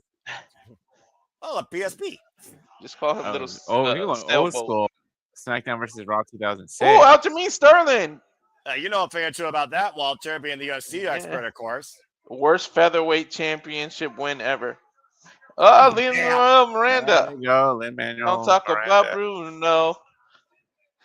Well, I'm glad that some people know these pop cultures. And Stephanie McMahon. And Stephanie, woo woo. Of course, next year, WWE Hall of Famer. As we go inside the ring with Little Miss Bliss, who has something to say, let's see what this might mean towards Survivor Series. As we know now, we have Survivor Series War Games. And apparently it will be Team Rhea Ripley versus Team Asuka 5-on-5, Saturday, November 29th, 7 p.m. Eastern Standard Time. The women go to war for whatever fucking reason again. A bunch of randoms, 10 women, endure the cage in Survivor Series War Games. But let's see if Little Miss Bliss has maybe another person to enlist. I'm going to mute so I can hear what she says. Okay. Talking about how her week went. Charlotte ignored all of her calls, text messages.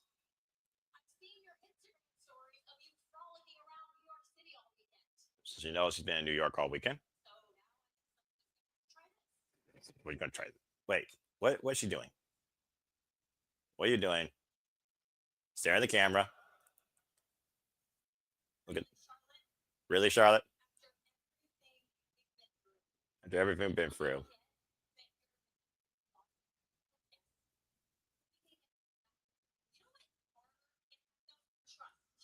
It's hard to get back as trust versus championships.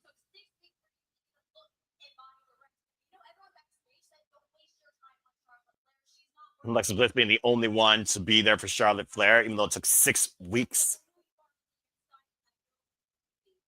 Miss Bliss saying she knows she is an inside, knows she could be. It looks like she's going to be around to prove her wrong.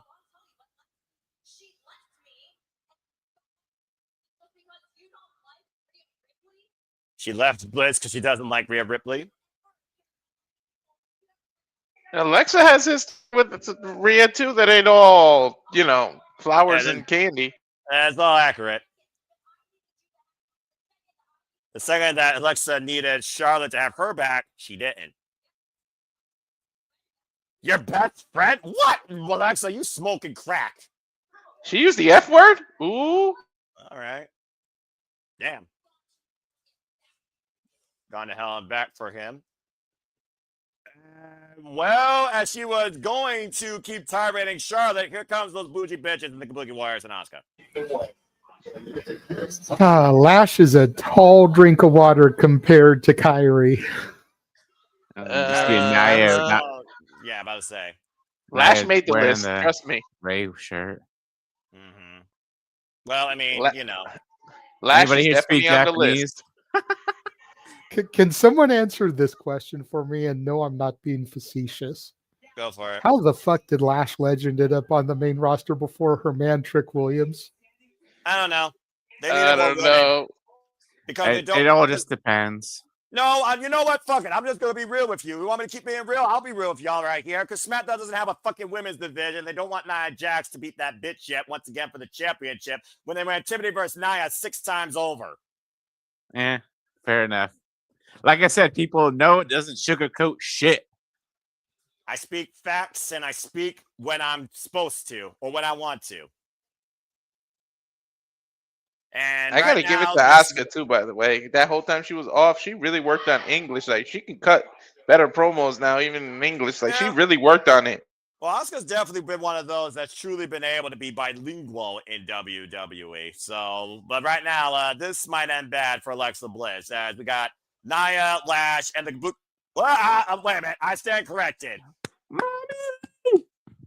Here comes Rio! Busted face me down. Here comes Rhea Ripley and Io Sky. But it's still going to be 3-on-4.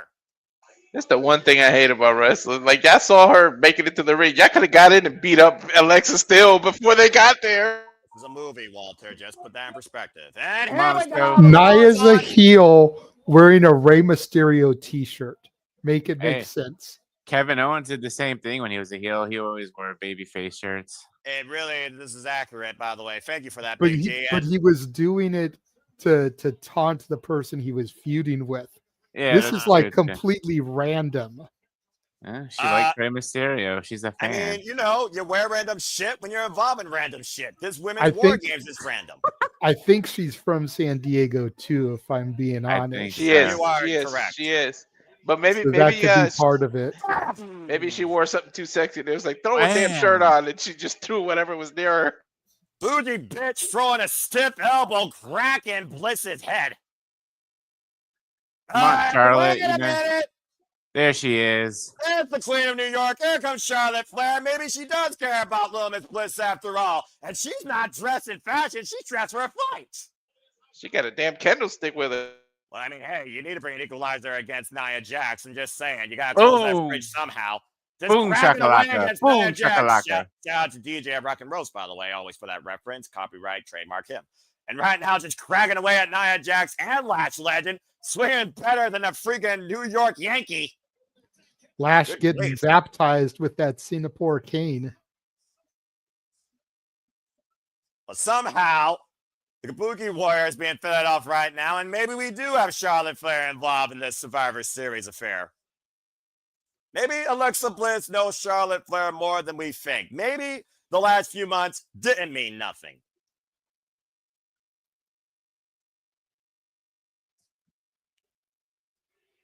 Yes, and you know that, Oh, son. look at that. She's Charlotte your Flair best friend. lifting up Alexa Bliss. I mean, considering Charlotte Flair can't have a husband, maybe she can have a best friend. Damn, God Noah! damn. That's usually a joke reserved for me when it comes to Charlotte. Right? That's me and JJ that don't like her. Like you, damn, Noah, you were on one. All right, come on, hug, get out, get out. Well, right now, we know that while Io Sky's always have Rhea Ripley's number, Rico is a thing, and apparently Alexa Bliss and Charlotte Flair are a thing. Can the four coexist, though, at the Survivor Series War Games? That's still yet to be determined. Again, it's facts, folks. It is what it is. Do we have to do this? Can they coexist so much that even in war games we got to say this shit?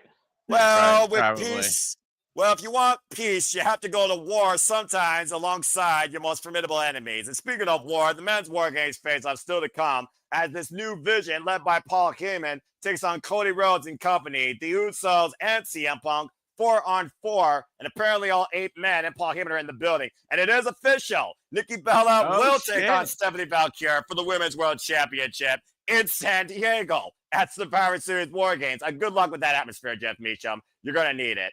Can So this we fearless diva take back this division again? We'll find out. And Big G, you did call for it. Walter, you got it. San Diego's going to get an Intercontinental Championship match. John Cena's second to last match, defending the gold against Dominic Mysterio.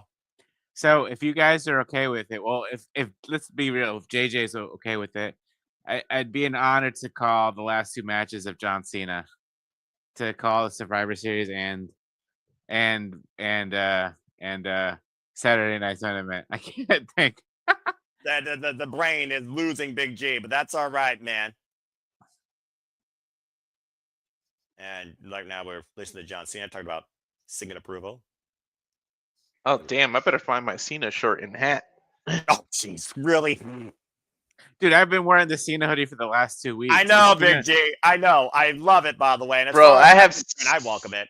Literally 90% of my wardrobes is wrestling shirts. Like even my wife, like when I was watching, helping her watch clothes, she looked through. She was, "Damn, you with these damn wrestling shirts." I've gotten rid of a lot of ones that I have. Or not gotten rid of. I've donated to Goodwill and stuff like that because it can go to somebody else who doesn't have clothes. Dude, and well, I'm so fat that anybody who's starving and anything that needs Goodwill is not gonna be my size, so they're not fitting shit. Well, the definition of goodwill is going to have its final match in WWE Saturday Night's main event in December in Washington, D.C. And as far as what Big G offered, I could call freaking anything, it seems, with 1, 2, 3, or 4 people. So if Big G wants to be there for the moments, I more than welcome it. As far as I'm concerned, there's no boss here. So Big G, I more than welcome you on those calls for that. As we get ready now for our next match here, the man has come to town. It's time for the WWE Women's Intercontinental Championship as Becky Lynch defends against Maxine Dupri.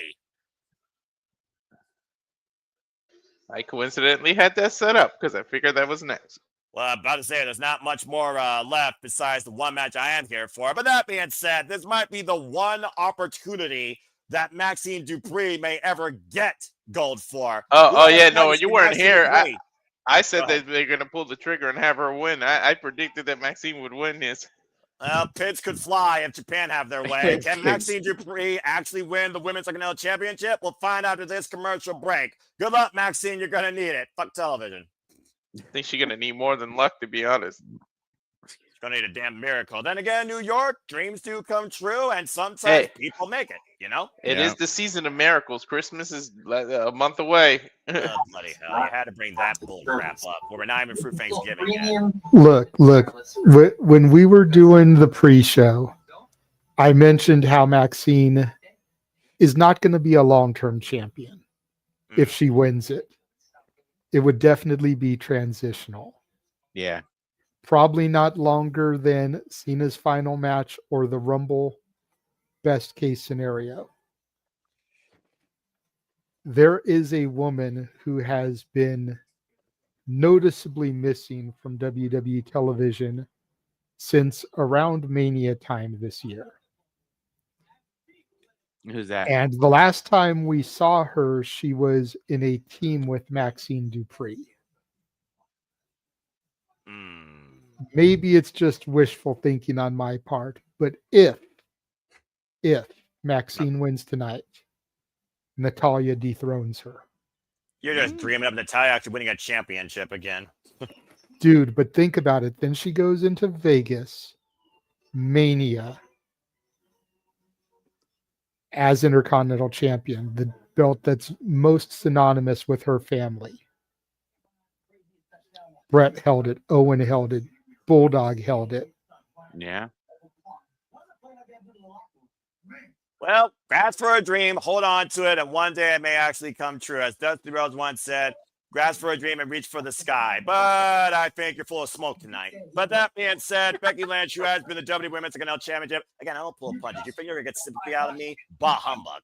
WWE Women's Lighting it up, Matthew, could be how she wins it. Well, she hasn't done Jack Dooley since that piss poor WrestlePalooza gimmick. But anyway, Becky Lynch, the second ever WWE Women's Intercontinental Champion now for 164 days after being Lara Valkyria.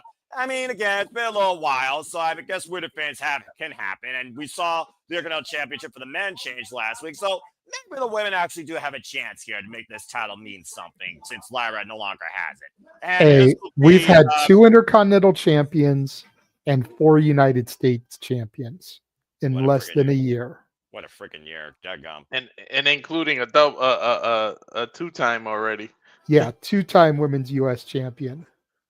Should never lost it in the first place, but I'm going to leave that alone because I've already gotten real more times over with Raw stuff. If you really want me to go there, super chat, as simple as that, or pay me. There's a reason why I don't work on Tuesdays. Anyway, that's a different conversation in itself. Anyway, this will be her 8th defense of the WWE Women's Intercontinental Champion after beating Natalya, Nikki Bella, Maxine Dupri, previously Lyra Valkyria, not once, but twice, and Bayley, as Maxine Dupri earned this opportunity, beating Becky Lynch in a title match via disqualification after beating the man one-on-one via countout. Who knew a countout could actually lead to something in freaking professional wrestling? Yeah. Now, apparently, Becky Lynch wasn't impressed with that little figurine of John Cena and Dusty Rhodes, two men that have been very influential in Becky Lynch's career. If we're being perfectly honest here. To the point that was asked earlier about Logan in the Vision, he's in the first cycle of the LJN styled figures. Not Roman Reigns, not Cody Rhodes, But Logan Paul. Logan Paul and John Cena are the current superstars next to Dusty Rhodes and Hulk Hogan. And here's Alicia Taylor with the introduction. Jessica Carr, the referee for this Women's Intercontinental Championship match. Yeah, your Maxine Dupri belief really is high now, but you got the friggin' jobber entrance. But let's see what this leads to. Good grief. Can your hair become any more like Sonic, Alicia? Don't try her. She might just do that. For all I know, she's carrying golden rings. And right now, Maxine Dupri needs to try and channel every possible chaos element she can if she's going to have a chance to beat Becky Lynch. I do want to say, though, Noah, Maxine has come a long way. She's really improved in the ring. Well, I will get Maxine 100%. I don't mean to step on you, Noah, but if you watch the interview she did with Chris Van Vliet, I did. She trains at the Performance Center. She trains at Flatbacks. And she trains at the Dungeon on a consistent weekly basis. Different teachers every day teaching her different things.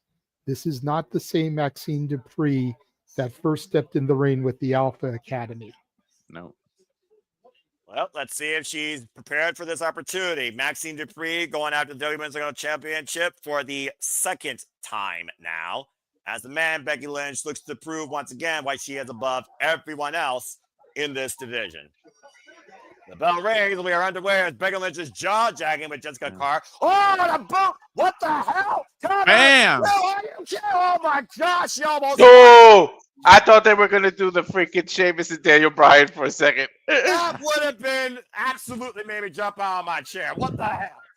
Being clothesline by Maxine Dupri. I also want to put this out here. Becky Lynch has not only been jaw-jacking every woman in WWE that's a competitor, she's also been jaw-jacking with Jessica Carr, who was part of the reason Maxine Dupri won that count-out match.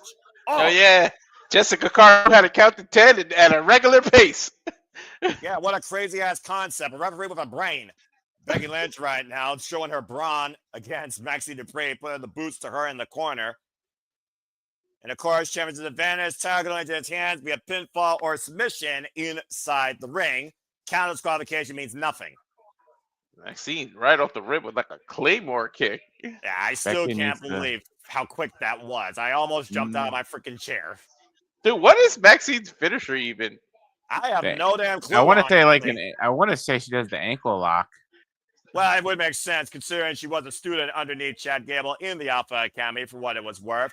Can the man actually be dethroned tonight in Madison Square Garden? Stay tuned, folks. This match continues. Fuck television. Man, you mentioned Chad Gable. You know, Grande Americano aside, man, I wish he wasn't hurt just to be in the Cena tournament because, damn. This is what happens when you ruin a collegiate athlete for sports entertainment purposes. But It's the closest of getting Cena angle again, basically. You're not fucking wrong. Maxine Dupri, by the way, folks, is 28 years of age, came from a background in cheerleading, a nil athlete, only been involved in the business through WWE for 2 years. Has it only been 2 years? Yep. She is a nil athlete. She is not a former independent wrestler. She is that's true. green to the business. But I do appreciate and respect the discipline that she has definitely showcased, particularly recently, according to what JJ has echoed and said, and what I heard of Chris Van Vliet. At the end of the day, you can work for this your whole life and still never achieve the big one. And this for Maxine will be the big one of her young career. So again, let's see if she sinks or swims. Look at Mr. Perfect, man. He never got the big one, although he's one of the ones that It's a deserved damn it. shame, by the way. I'm just saying. Yeah, it's a shame. He's one of the ones that could have been the champ. Well, I mean, again, insert name here of who should have been the champ and never was. That's a whole different conversation. Yeah. And I think we've had that conversation on a previous NoDQ Yeah, video, like a yeah, while I think we back. did. I believe you're correct. And stay tuned, folks, for the NoDQ review, 7 p.m. Eastern Standard Time at NoDQ YouTube channel. Moderator this week, I believe, is the Cleaver, Colin Andrews. So stay tuned to see who is on the panel and what they discuss this week, too. You never know what comes up, what Psycho Jet Black will super chat. Crazy fool. Psycho, get your ass to our streams. We could use that money too, you know. Damn it, we do just as much shit, if not more, videos in Eric. God damn it. About to say we don't criticize Ricochet enough. Apparently, I don't know. Anyway, speaking of criticism, we're talking about Maxine Dupri. I mean, I'm not the only one that has judged her when it comes to ability and capability. She's been criticized by Becky Lynch for who knows how long. And to think, the first time that Maxine Dupri and Becky Lynch had a backstage altercation, it was almost like Becky was saying, Maxine, ignore all those people that doubt you. Show them and prove them wrong. It's almost like tough love here as Becky Lynch is trying to prove Maxine Dupri that maybe she was right all along. In more ways than one. It's a little bit of hindsight where you literally don't practice what you preach. And last time that Maxine Dupri was involved in a championship affair outside the Women's Canal Championship was actually a while back when I believe it was, oh yeah, that's right, the Pointless Speed title. Remember when Triple H would fuck with Earl Hebner? And Earl Hebner would try to do everything he could to cost Triple H the title. Correct. Yeah. We might see that with Becky and Jessica Carr here. Jessica Carr becomes the modern day Earl Hebner. I mean, and hey, Jessica Carr is trained as a wrestler, so it could end up leading to a Jessica Carr Becky Lynch match. Bam! What a that would be clothesline. I mean, hey, it'd be a first time Another ever that a female clothesline. referee would challenge a freaking competitor. And That right now, classic Maxine Dupri- rivalry. Whoa, wow! That classic rivalry led to What Jericho a kick winning by his. Maxine. Yeah, That she- classic cover. rivalry led to count. Jericho actually winning the WWE title, even though they don't count it. But damn it, he did it. It was because of Earl, but he did win. The bottom line, it's in the history books. It counts. It doesn't matter how you did it. Gee, where have I heard that before? Fisherman suplex by Maxine Dupri and a kip up. A little bit Nice staggered kip there. up. It's a little staggered there, though, Big G. But right now, Maxine Dupri is in control. Step up. Oh! The leg drop. I don't think you got all of it, though. Covered. Hook on the far leg and a 2 count. Dude, I don't think I've ever seen somebody do that. That was like a stomp leg she drop. got her. Oh, no. Going for the ankle lock. Well, I'm about to say, we talked about Chad Gable, and again, I think it comes down to that inexperience, Walter. You saw the high angle landing. I don't think you got enough of that guillotine leg drop on the back of Becky's neck. Oh, reverse DDT by Becky. Cover, hook on the hard leg, and a 2 count. Dupri still alive in this match for the time being. But it could be Becky made the mistake in just looking past Maxine. How many times have we seen a champion take an opponent so lightly and then end up getting knocked out? Go back to 1990 and look at Buster Douglas and Mike Tyson. You take the wrong person lightly. Again, all it takes in this business is 3 damn seconds, and boom, you're a champion. We've seen it done in 50 minutes. Man. We've seen it done in freaking Forearms 8 like seconds. crazy by Maxine over here. Well, you gotta consider, Big G, how fired up Maxine is. She knows that this is the ultimate opportunity for her to prove everybody wrong and to prove herself right, that all the work was worth it. Power Bam. bomb, punch, kick out at 2 by Maxine again. Oh, looking for the disarmer. She's a good time across arm breaker. Ooh. Again, we saw her summon that up with that stomp earlier when she was up against the ropes. Beautiful bridge, though, by Maxine Dupri. What an escape! And that's an advantage of being tall. Yeah, She no can kidding. escape. Going for the ankle lock, but again, Becky able to take her over, though. Back into the disarmer. But look, her legs are long enough to reach the rope right now. Instead, roll her up for the going for cover the cover. and force the break. Honestly, I don't think I've ever seen anyone escape the ankle lock that way. I mean, either roll out 2. After looking for the manhandle slam, and again, Maxine transitioning, dragging Becky towards center. Ankle lock Got the applied. ankle lock. And again, you talk about height and stature. That gives her even more leverage, though, for Becky Lynch, though, to try and roll through and escape. Inexperienced lay Maxine down and needs to grapevine sit her. down. Yep, there we go. And there you go, grapevine. There you center of the ring. There you go. There you go. Will a man tap out to Maxine Dupri? Are we going to see a moment here tonight at MSG? That's what you needed to do, grapeviner. Again, Becky, though, getting back up to the vertical base. And again, the shoulders down. Oh, and forced Maxine to break. You get all that damage, though. Went for the pump kick. And again, Becky still hobbling. Still very much in this match, though. Went for the DDT. Oh, nice. Oh, Kick back to reverse. the arm. And again, perfect shot to the left arm. Looking for the manhandle. Slam! Planted! And that back look, Maxine by the rope break. rope break. There you go, Maxine. She Again, knows where she's at. yeah, great awareness by the challenger. Poor pin there by the champion. But to be fair, Becky's leg is beyond injured right now after that ankle lock. It's not like she could have dragged Maxine to try to get her away from the ropes. Yeah, you see, Becky needs Becky to focus. Here we go, the Miss Ebner thing. Mhm. Again, Becky's putting her much fingers on attention. Jessica. Jessica will not take Becky Lynch's shit. She's the official. Becky might try to intentionally get disqualified. Again, Becky, though, needs to focus on her opponent, though, here. And we're seeing the champion right now literally unraveling before our eyes. She's like, "This is you, Jessica. This is what I'm gonna do to you, Jessica." And right now, Becky Lynch is looking for the 10 count to hold on to the title here. Oh, wait a minute. What's she doing in the opposite corner? Oh, What do you looks think like- she's doing? She's undying the turnbuckle pad. What the fuck? Are you kidding me? I called it. I called it. This is going to be how she loses the title. AJ Lee skipping another G. AJ Lee and Becky are gonna be in War Games. Watch out I'm calling behind. it now. Watch out behind you, Becky. I'm And calling it Becky, you now. might want to turn around. You're still in a championship match. High cross by Maxine to One, break. The 2, cover. 3. One. She got it! Maxine!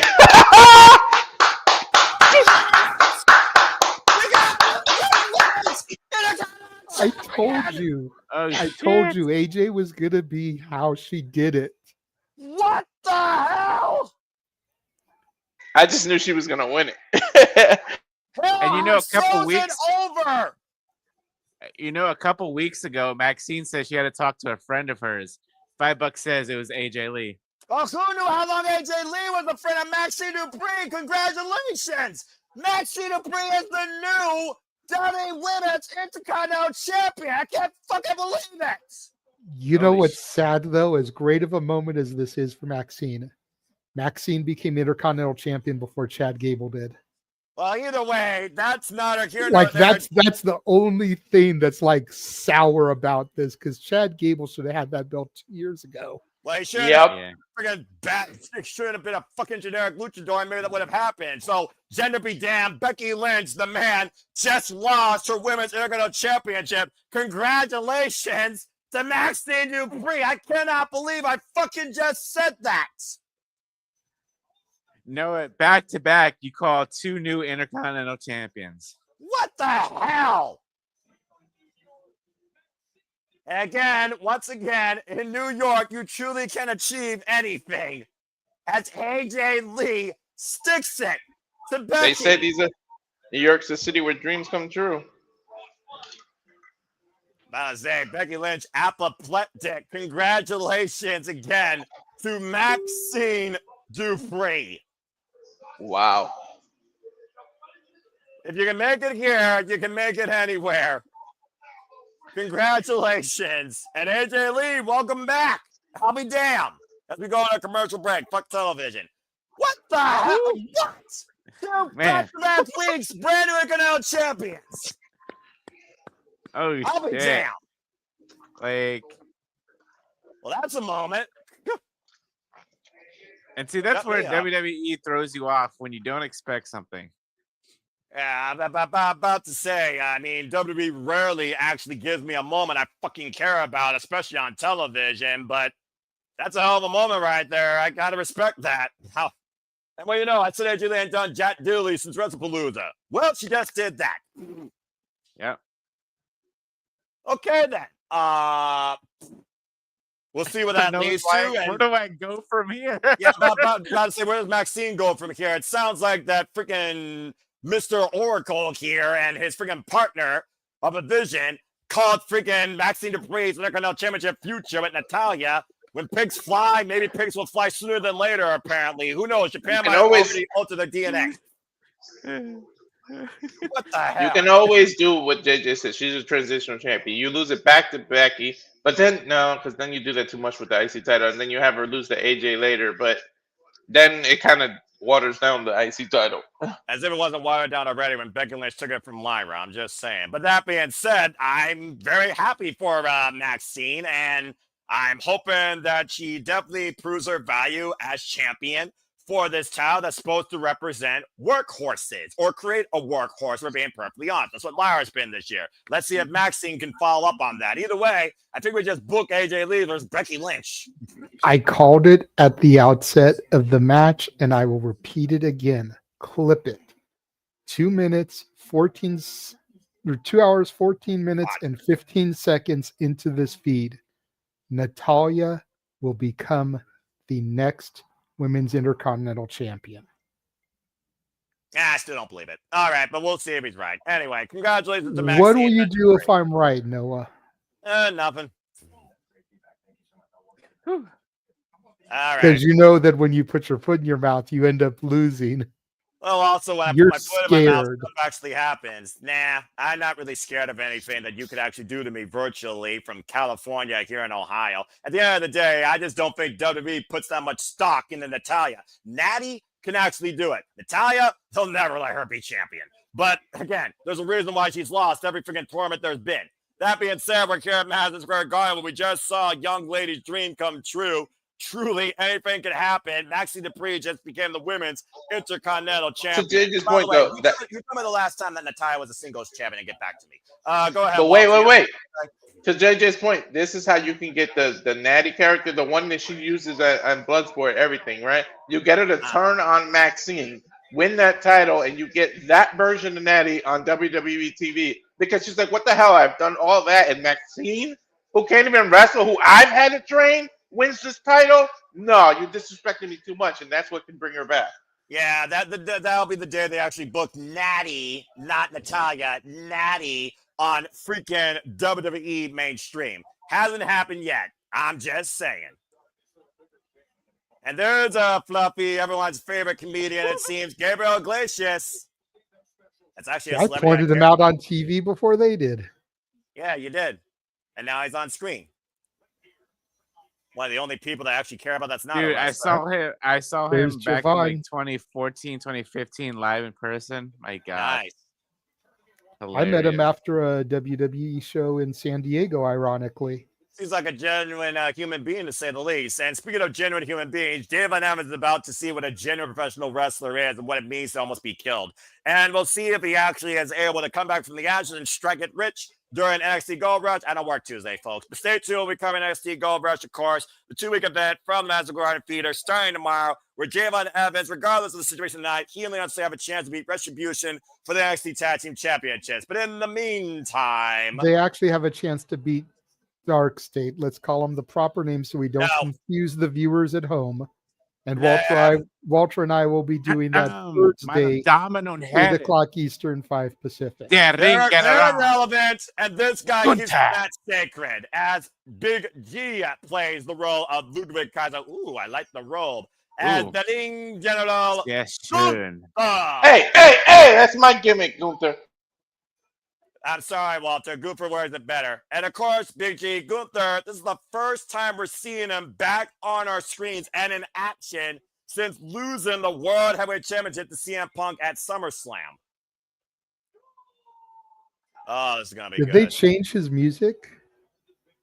I think they changed it back to... Did they go back to it?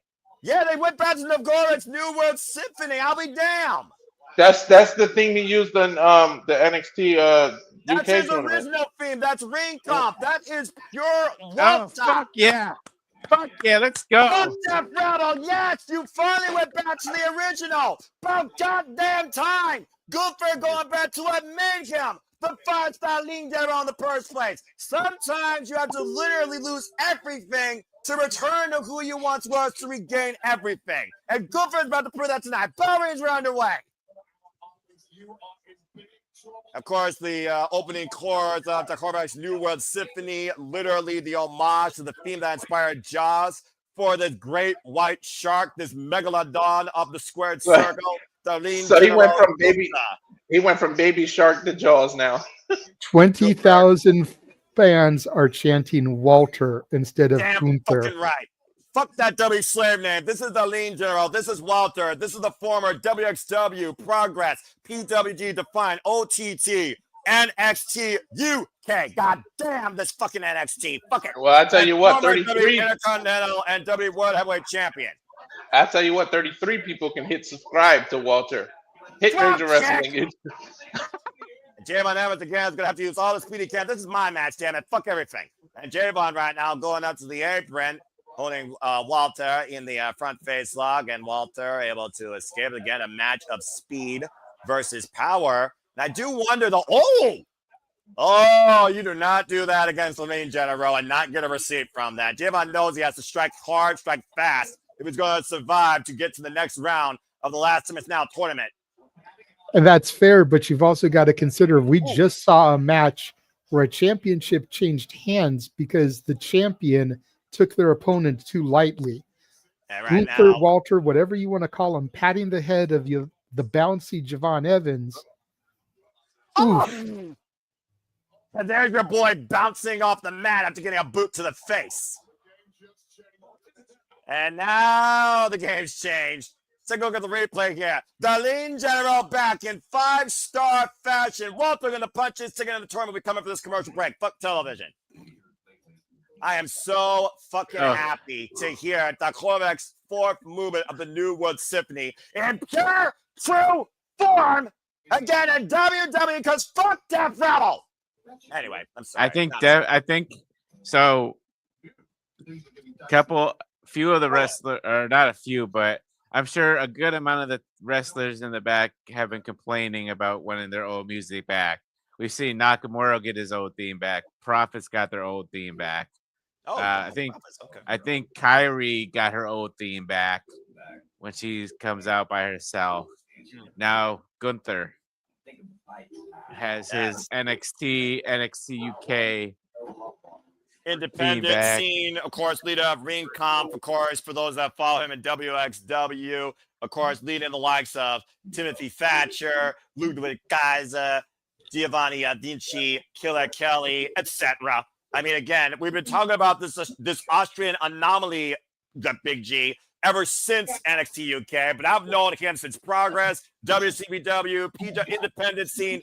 He is a one-of-a-kind throwback athlete, unmatched in this day and age of this business, in my opinion. And probably, in my opinion, the most valuable wrestler that W's had since probably Bret the Hitman Hart and Macho Man Randy Savage. And we're going to try and Steamboat.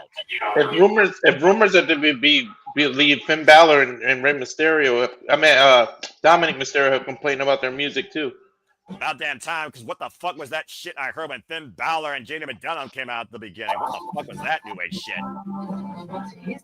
The Reign General, by the way, folks, Gunther, Walter, whatever the fuck you want to call him, slave name or actual name, 38 years of age, 19 years involved in the game, trained by Tomohiro Ishii of New Japan Pro Wrestling, as well as Michael Kovac and Tatsuhiko Takiwala. That's part of the practices. I am so damn happy. That just made my night. Fuck everything else tonight. That made my night to hear Walter's original theme. I'm actually glad I was awake on a Monday night to do actually some sort of work on YouTube. Otherwise, I'd be asleep right now. And again, Javon Evans getting the jobber entrance. Your boy bouncing. Your boy just got bounced off the damn mat like a freaking basketball. We'll see if Javon even has a pulse after this. Okay, you want to clown about the jobber entrance. Didn't Maxine just get the jobber entrance in the last match, and now she's the Intercontinental Champion? Yeah, she did. And again, I'm not clowning. I'm Javon Evans got the jobber entrance. He could defeat Gunther here tonight. I'm not saying that he can't, JJ, so don't misinterpret the context of the fact that this is WWE mainstream and freaking jobber entrances are what they are for people you think shouldn't have them. You would think your boy that's bouncy about to be in the Madison Garden theater and has been trailblazing and TNA and NXT would actually get an entrance, considering the implications of this tournament, by the way, too. As we're back in the Last Minutes Now tournament, with Darlene General Gunther taking on Javon Evans here at Monday Night Raw from MSG. First round action here. The chop by Javon. You do not chop Darlene General. Of course, we know the last time one of the biggest moments in Gunther Walter's career was right here in New York when he beat the Bruiserweight Pete Dunne for the NXT Championship as NXT TakeOver New York in 2019. Oh! Yeah. I mean, you can chop. Going to the Boston Crab. You can chop Gunther. You just have to sign your death certificate after.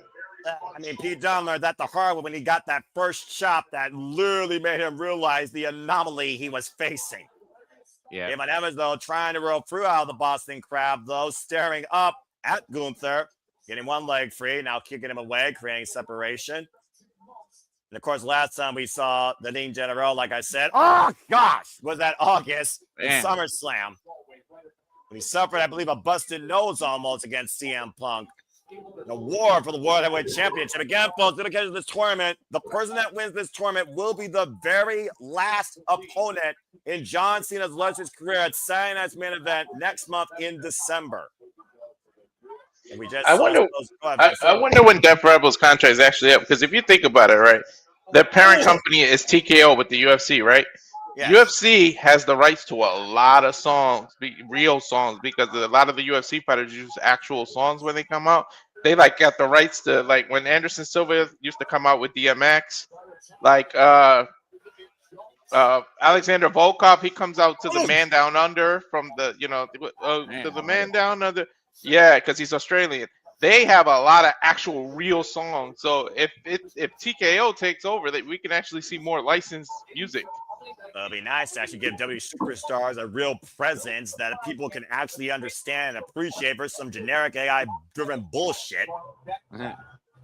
Cooper right now, hooking Javon Evans here, possibly a sleeper hold, throwing him off the ropes again, looking for a big right. Oh, man, and Javon wraps Gunther with a big right elbow. And staggered the ring general there. Javon again staying in his fight. We talked about before how Javon has hung with Jasper Troy, Josh Briggs, and of course Obafemi, former NXT champion. Oh, what a kick. Vicious kick. And again, staggered slingshot. Got up. Boy's bouncy. Oh, no. Yeah, he ain't bouncing right now. Gunther countered it with the power, but the shoulders are down. Again, the bodyweight differential there. Javon unable to pin the ring general. Now the sleeper hold. It's over. No, it's not. Nope. They go into the area, swing and miss by Gunther. Javon bouncing up the ropes again. Rolling with the corkscrew kick. Damn. Rocking Gunther to the outside, and Javon again trying to rebound. Don't call it a comeback yet. And Javon looking to fly. Got caught by Gunther. Oh, Trent and the apron. Damn. I don't know. He threw him with like extra emphasis or some oomph in there. Yeah, take 15 shots. All it takes is one shot for Gunther to freaking turn the match around. Can Javon bounce his way to the next round? Stay tuned. Fuck television. All right, since we're at commercial, back to the music thing. If more Israel Adesanya, he used Undertaker's theme before when he came out. Colby Covington always uses Kurt Angle's theme when he comes out, the Patriot song, whatever that thing is called. So, like, if TKO can do it, I mean, they got a lot of licensed licensed music. I think I know what you're saying. By the way, the song you were thinking of was Land Down Under by Men at Work, an Australian band. Yeah, Land Down Under. Sorry. It's because their name of the people are Men at Work, so I said man.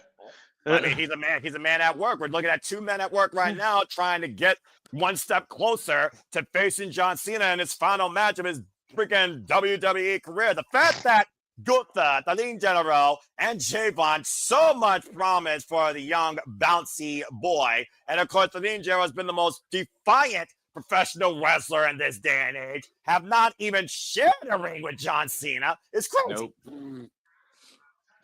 And Javon Evans, of course, 21 years of age, 7 years involved in the game, trained out of Firestar Pro Wrestling Academy by LeBron Cozone. Again, not LeBron James, folks. Don't confuse him with basketball, all right? Previous, of course, DPW World Champion as Jay Malachi, formerly involved in Deadlock Pro Wrestling, for those that don't know. As we got another commercial break here, again, this is why I still say fuck television. But again, Darlene General coming back with the Corvex original fourth move of the New World Symphony. That was my moment tonight. Despite the fact, to bring people up to speed, we saw Nikki Bella drop Stephanie Valkyrie and challenge her for the Women's Rabbit Championship. That has been made official for Survivor Series. We also saw Sikoa beat Dolph Ziggler in his last return to WWE and punch his ticket to the next round. So you can pull the record off that chance of being played again. You also saw John Cena team up with Rey Mysterio and Sheamus taking on Judgment Day. Dominic Mysterio, JD McDonald, and Finn Balor in a 6-man tag team match. And what the fuck? Dreams come true in MSG, apparently. Maxine Dupri beat Becky Lynch for the WWE Women's Intercontinental Championship thanks to the returning AJ Lee. As we continue here on Monday Night Raw with the last week's now tournament, the Lean General Gunther taking on Javon Evans. Still to come tonight, the men's War Games match. Face off, Paul Heyman and company, the new revision with Cody Rhodes, the Usos, and freaking CM Punk in the building, which I imagine is going to be a pull-apart brawl. Sure. Can we just call it the New Dangerous Alliance in that division? It might as well be about the giant phone from the 1980s. And we know Paul Heyman still has that in a box somewhere. I mean, I'm just saying. Anyway, as we got a commercial break here for the next 10 seconds, unless Stat Boy Mike has a crit rant, we'll get to him after the match after it comes back here, but I'll leave that up to producer, man. Again, shout out to Stat Boy Mike who keeps us in tune with Monday Night Football. Go check out the Sports Bar, folks, as we're back here in Madison Square Garden with this brawl between Gunther and Javon Evans, both men down in the middle of the ring. And the last time is now tournament, as we know right now, Sikoa, Sheamus, L.A. Knight have all advanced. And Big G, you pointed out we have 2 more matches left in the opening round that will happen on SmackDown. Correct. Penta Samuel versus Finn Balor and Bronson Reed versus who was the guy again? Carmelo Hayes. Hayes. Thank you. Javon Evans. You know what's funny? So Cena's last match is on the 13th. I'll be going to Monday Night Raw here in Hershey on the 15th. So I could potentially be seeing a promo of Gunther coming out and saying he retired John Cena. That would be freaking nuts. It's a chop fest. Yeah, again, that chop dropped him onto his knees. Big high kick, though, by the one that's bouncy. Oh, how does that go for his boots? Boom, what a boot. The rematch to Javon's face, and right now Gunther looking to hook Javon up. Javon counter with center. Dang, what a reversal. A great awareness though by Gunther to go to the outside of the ring, and Javon again. Going again. In the apron, big right hand. Javon still trying to keep bouncing forward. Big down the outside, wiping out Gunther. Got him this time. Taking the ranger off his feet, but he needs to pin the man inside the ring. Not looking good for Gunther. Again, Gunther stagger. Javon to the high risk district. Big front body. But bounced off the ring general, not going for the cover. And Javon once again ascending the ropes here, looking to fly as high from the heights of the Empire State Building. Frog splash! Ooh, nice. Cover! 2 touchdowns! And man, the fact that Javon Evans has bounced off Gunther with that much elevation previously before that second splash, though, that split second might have been the difference, though, Big G, and Gunther maintaining his spot in this tournament. Crowd chant, this is awesome, and I agree. There's a green shirt guy, by the way. WWE fans. Javon Evans right now, once again, might be looking for that big spring board top rope cut. Oh, I got chopped out of midair. Oh, right on the back. Gunther with the sleeper holding. Oh, man. Up and over goes Javon Evans on his head. All right, this is it for this is the end for Javon Evans. And read his last words. Power bomb! I stack 2 Ein, no pickups. 2 und 3. Oh, no, 2.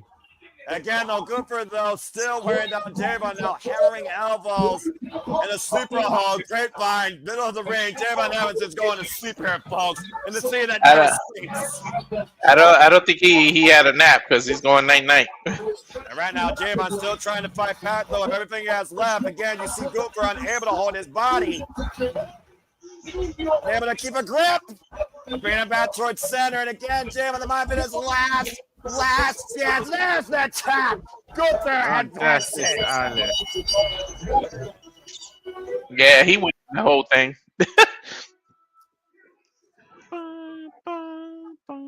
Quite an emphatic return for the Lean General, Big G, who makes his way to the second round of the last time is now tournament. What a fight. I give Javon credit, though. He hung with the Lean General pretty strong there. He put up a hell of a fight. Yeah, but at the end of the day, Javon, you cannot see Gunther other than seeing him stand above you in the ring. Gunther advances, and last of his now tournament.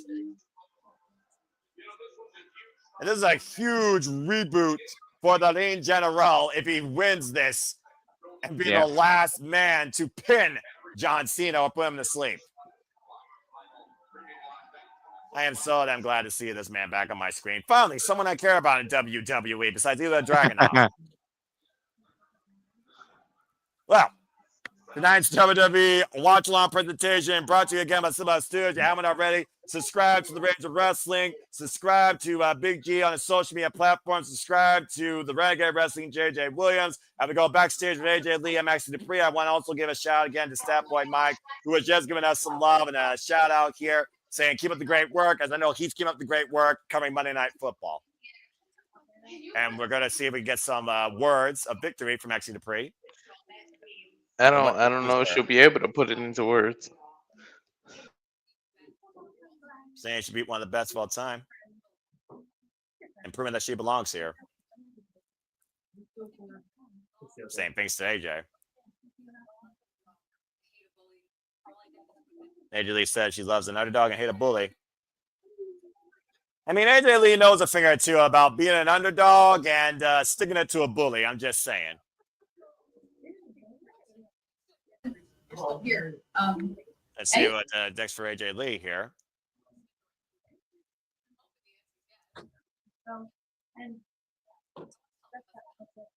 Came back, wanted to help the husband out. Yeah.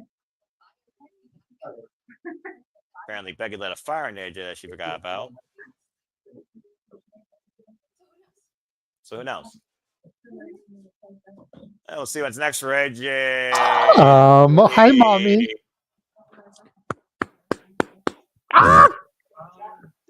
She's gonna ask her about war games, isn't she? I think you just found. I think you just found your second Look last at the people. expression. I told you, fuck yourself. Oh, I'm so right.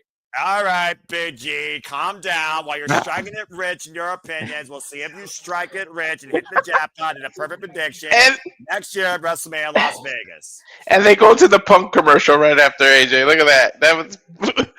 Oh yeah, that wasn't premeditated at all. As we know, CM Punk, Brock Lesnar, Roman Reigns, and freaking Triple H and Paul Heyman are going to be the VIPs dealing out the deck of what will be WrestleMania 42 from Allegiant Stadium in Las Vegas. And we'll see who has the biggest bet and leads with the biggest cut of the winner's purse soon enough. WrestleMania Vegas, we go double down April 18th and April 19th.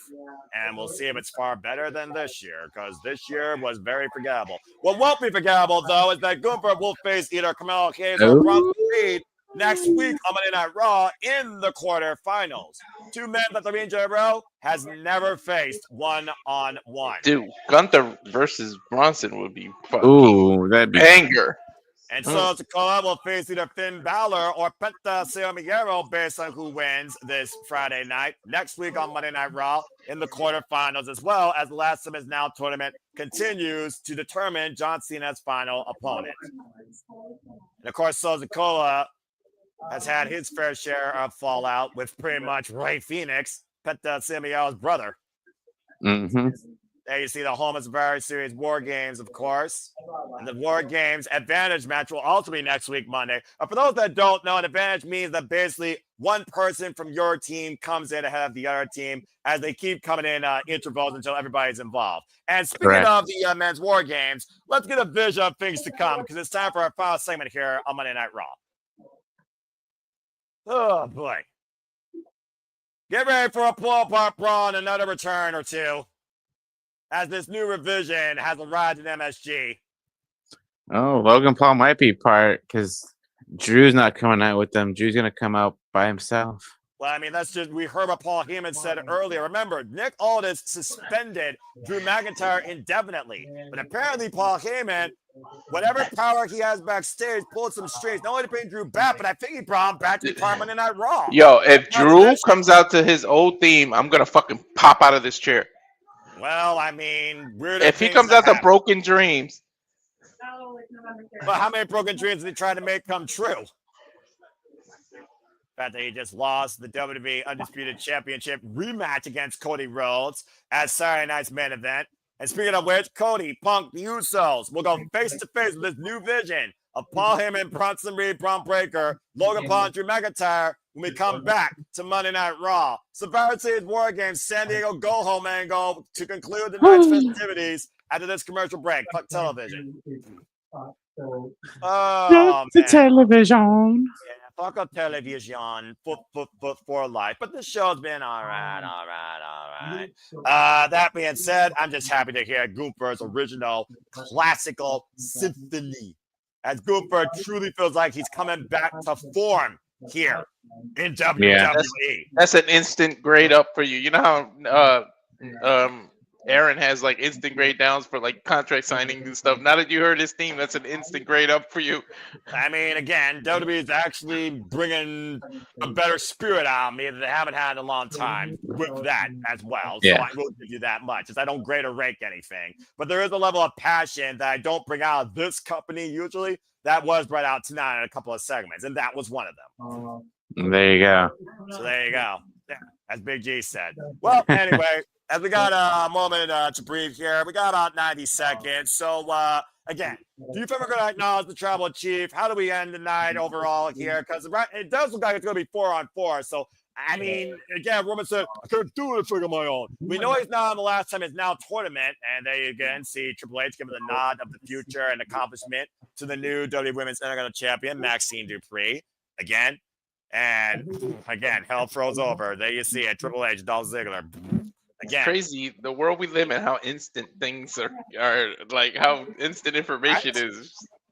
It's one of those things though where I'm just like, again, crazy things have happened. But again, Paul Levesque's also the king of pops. He just gave you at least 3 different pops. Back in JJ and I's day, you would have to wait till like a freaking magazine came out to get pictures like that. Yeah. It's also accurate, you know. Who reads a magazine anymore, though? I'm saying the magazine is your social media on your phone. And the magazines would come out about 2 to 3 months after the event happened. So by then, the title could have changed hands again by the time you saw a picture like that. Sounds like an NWA. Sounds like an episode of the NWA. Anyway. Damn. As we he's out of line, but he's not wrong. Have I been wrong once tonight, folks? You tell me. Let me see. Have I been wrong tonight? Okay. Not yet. Mr. Premonition's been on point tonight, I will say. Fuck Paul Heyman. I'm the Oracle here. Where you were wrong lately, good sir, is the ascension of the king of total non-stop action wrestling.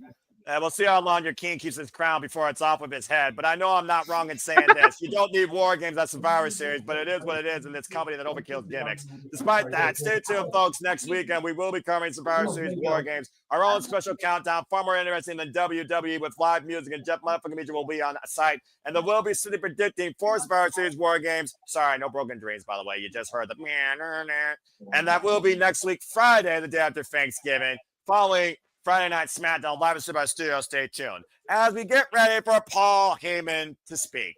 And again, folks, Survivor Series War Games, the men's Survivor Series match. It is 4-on-4 right now, but it will be 5-on-5, and we'll know next week who has the advantage. As it's Cody Rhodes, CM Punk, the Usos taking on Braun Breaker, Bronson Reed, Logan Paul, Drew McIntyre, and a 5th man to be determined on each side. 5-on-5 action. All right, Paul, what do you got to say? My name is Paul Heyman. No. BG, you got to go like, ladies and gentlemen, my name is Paul Heyman. I'd say Drew McIntyre and Paul Heyman together. That's quite a force. Yeah. Don't care about the Maverick. I never seen him do this and start saying his name is this. This is cool. This is different. I mean, yeah, well, at the end of the day, it's about the names that are the vision of WWE, right? Dude, if they get Roman to come out here and everybody's all happy and everything, Chief, and then Brock's fucking music hits and he's defending like that'll deflate the freaking Madison Square Garden. There's no way it's going to be Brock Lesnar. He doesn't work well with anybody, and you know that. If they're going to do that, Brock is coming first. Then Roman will come out so that they can get that huge pop. I think Brock has changed over the years. He's gotten soft in his old age, being up in Canada. Get up in Canada, doing his farming and hunting. I mean, he pretty much owns most of Canada. Oh, well, we're about to change the channel. Here comes CM Punk. I get to see CM Punk again. Woo! Oh, I'm so happy. Personality. All right, well, where is he? Got to go on freaking suicide mission right now. Where is he? What? Oh, there he is. They got to milk the music a little bit. I suppose. He's ready. No, as much as they pay for it. No title, no title, no nothing. Hey, it looks like he's dressed for a fight, not to talk tonight. A street fight at that with the jeans. Yeah, I'm about to say, this is Street Fight Punk. And again, you talk about singing a song. CM Punk's song's not the only song that Madison Square Garden is going to sing here tonight. Nope. And CM Punk's just taking it in.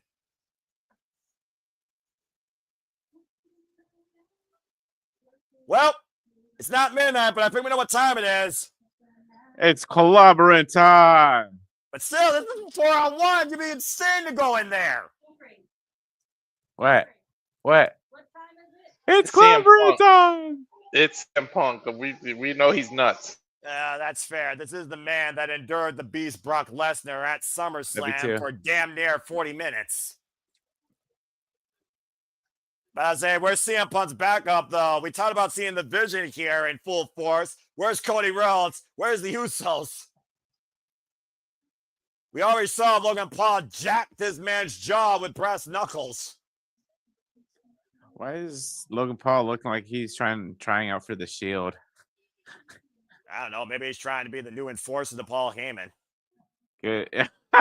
all he's missing is this are the security masks. And CM Punk apparently can do simple math, simpler than a referee counting to 10 or 3. And we're on a time schedule here, Punk. So what the hell are you doing? Oh. Okay, I guess he's not alone. Here comes Jey Uso. He was waiting for his clock to start to eat. I'd say, what time does it yeet? He wanted the clock strikes yeet. Well, apparently they're yeeting an MSG, and he's coming also with his brother. What a weird time we are at this point of the year, especially after Jey Uso just lost his chance to get the World Championship against CM Punk. Been a bit of tension, though, with Jimmy and Jey Uso right now, who's seeing the same since day one-ish tonight against a common enemy. I love that they're coming out to the Usos theme. Well, I mean, they've been down since day one-ish. Of course, longest reigning unified WWE Tag Team Champions of the modern era. Correct. Trying to corner the Vision here from the opposite corner, but still 3-on-4 as you see Madison regarding yeeting via drone vision. Still, though, I would not go into the ring with these 4 men and Paul Heyman for that matter. CM Punk, Jimmy, and Jay surrounding the Vision on 3 sides of the ring. Vision, though, covering all 4 corners of your freaking compass. Up! There it is! I was waiting for the American Nightmare to arrive! The quarterback. The captain, and of course, the current still undisputed WWE champion. What was that comment, Noah, about Cult of Personality being the only song the crowd was going to sing? I said it wasn't going to be the only song the crowd was going to sing because I'll be damned if you're going to be an MSG and not sing with the arrival of Cody. And now the numbers are even. I get it. Awesome War Games, but I'm a little disappointed that not one of the titles is going to be defended. Like both titles are in the War Games. Like, ugh. Survivor Series isn't about defending championships. It's about considering what you consider a war, with peace maybe being involved on the opposite side. Dude, back in the day, back in my day, Survivor Series was all about the team things, and then the main event was always the championship.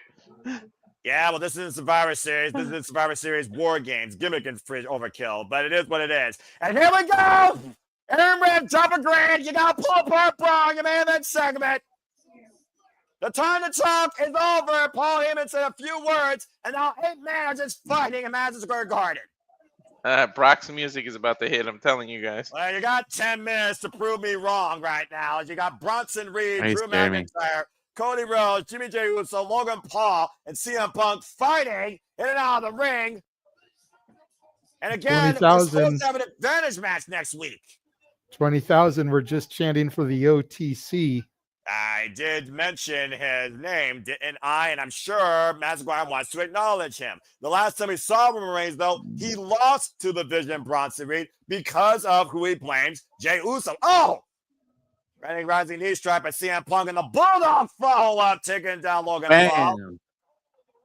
And Logan Paul dropped face first in the ring, and it might be time for the Maverick to go to sleep. There it is. Here comes the pain. Told you guys. I told y'all. Oh, yeah. And then now Roman, just like JJ said. I told you. What the fuck is happening in 2025? Brock Lesnar! Oh, shit. Shit just got real, Noah. I told you. And then OTC, yep. What the hell? What better place than Madison Square Garden? You don't want some rinky-dink town next week to have Brock Lesnar. You want Madison Square. How did Paul Heyman freaking facilitate this dangerous alliance? This is a hell of a fucking Raw, yo. And Brock landing on the Lesnar. Oh, I get suplexed.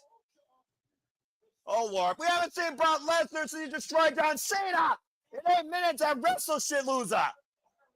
And then, uh-oh, and Cody Rhodes. Oh, Cody and Brock. Oh, shit.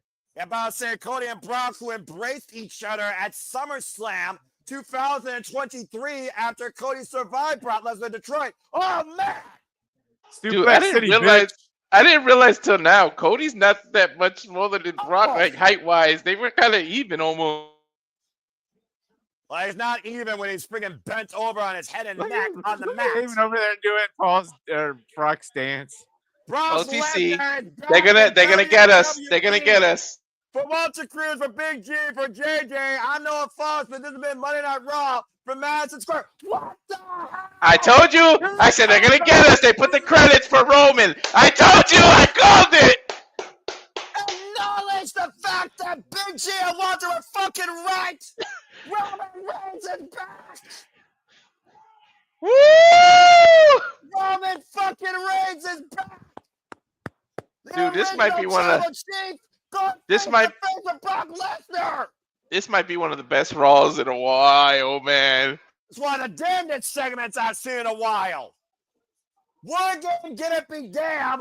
Roman Reigns and Brock Lesnar are both back in the WWE. Gentlemen, this is John Cena's last Raw as a competitor. It couldn't be a fucking C-list show. Yep. Well, right now, we're about to see some S-rank competition come to blows. Roman Reigns and Brock Lesnar, who feuded against each other for the better part of 4 damn WrestleManias. The Universal title. Brock's like, let's go, bitch. The wise man's tribal chief and the advocate's most dangerous fucking client. Roman Reigns and Brock Lesnar face to face on Monday Night Raw. This is crazy. This is batshit crazy. They haven't even touched. Listen to the crowd. They don't need to. This is They where don't you need go a to touch. black. You just cut it right here. Oh, fuck Leave people me. hanging. Can you imagine if this is the advantage match next week? Dude, advantage or not, you got these two on your team. You got the advantage. Screw that. Here we go. Here we go. Bam! Superman punch.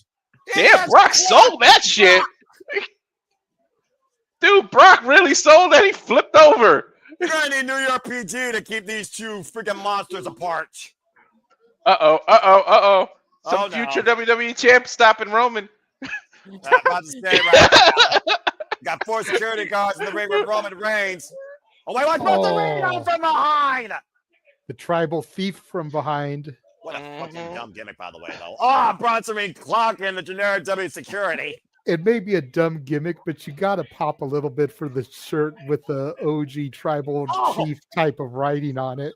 Yeah, it depends really if you're into that stuff. And right now, here's JJ with the weather report. I don't know what's about to be. Oh, never mind. Superman punch. Bam! And the winner got canceled by Roman Reigns, who is cleaning house right now and defending his yard. Mm. Good luck getting some damn order here right now. We got the police department literally out here. I kid you not. Wow, yo, literally. Look at CM Punk choking Logan. Oh, the kendo stick. Bronson Reed through the damn barricade through the police. Roman's gonna get taken off TV a couple more weeks. He's going to jail for assaulting an officer. They're going to keep him off TV next week for Thanksgiving. He'll be back. Yeah, New York riot as peace needs to try and be restored. I don't know if it will be anymore. Another Nostradamus. They're gonna say he got arrested for assault of an officer. Watch, like you said, so he has to be a Raw next week.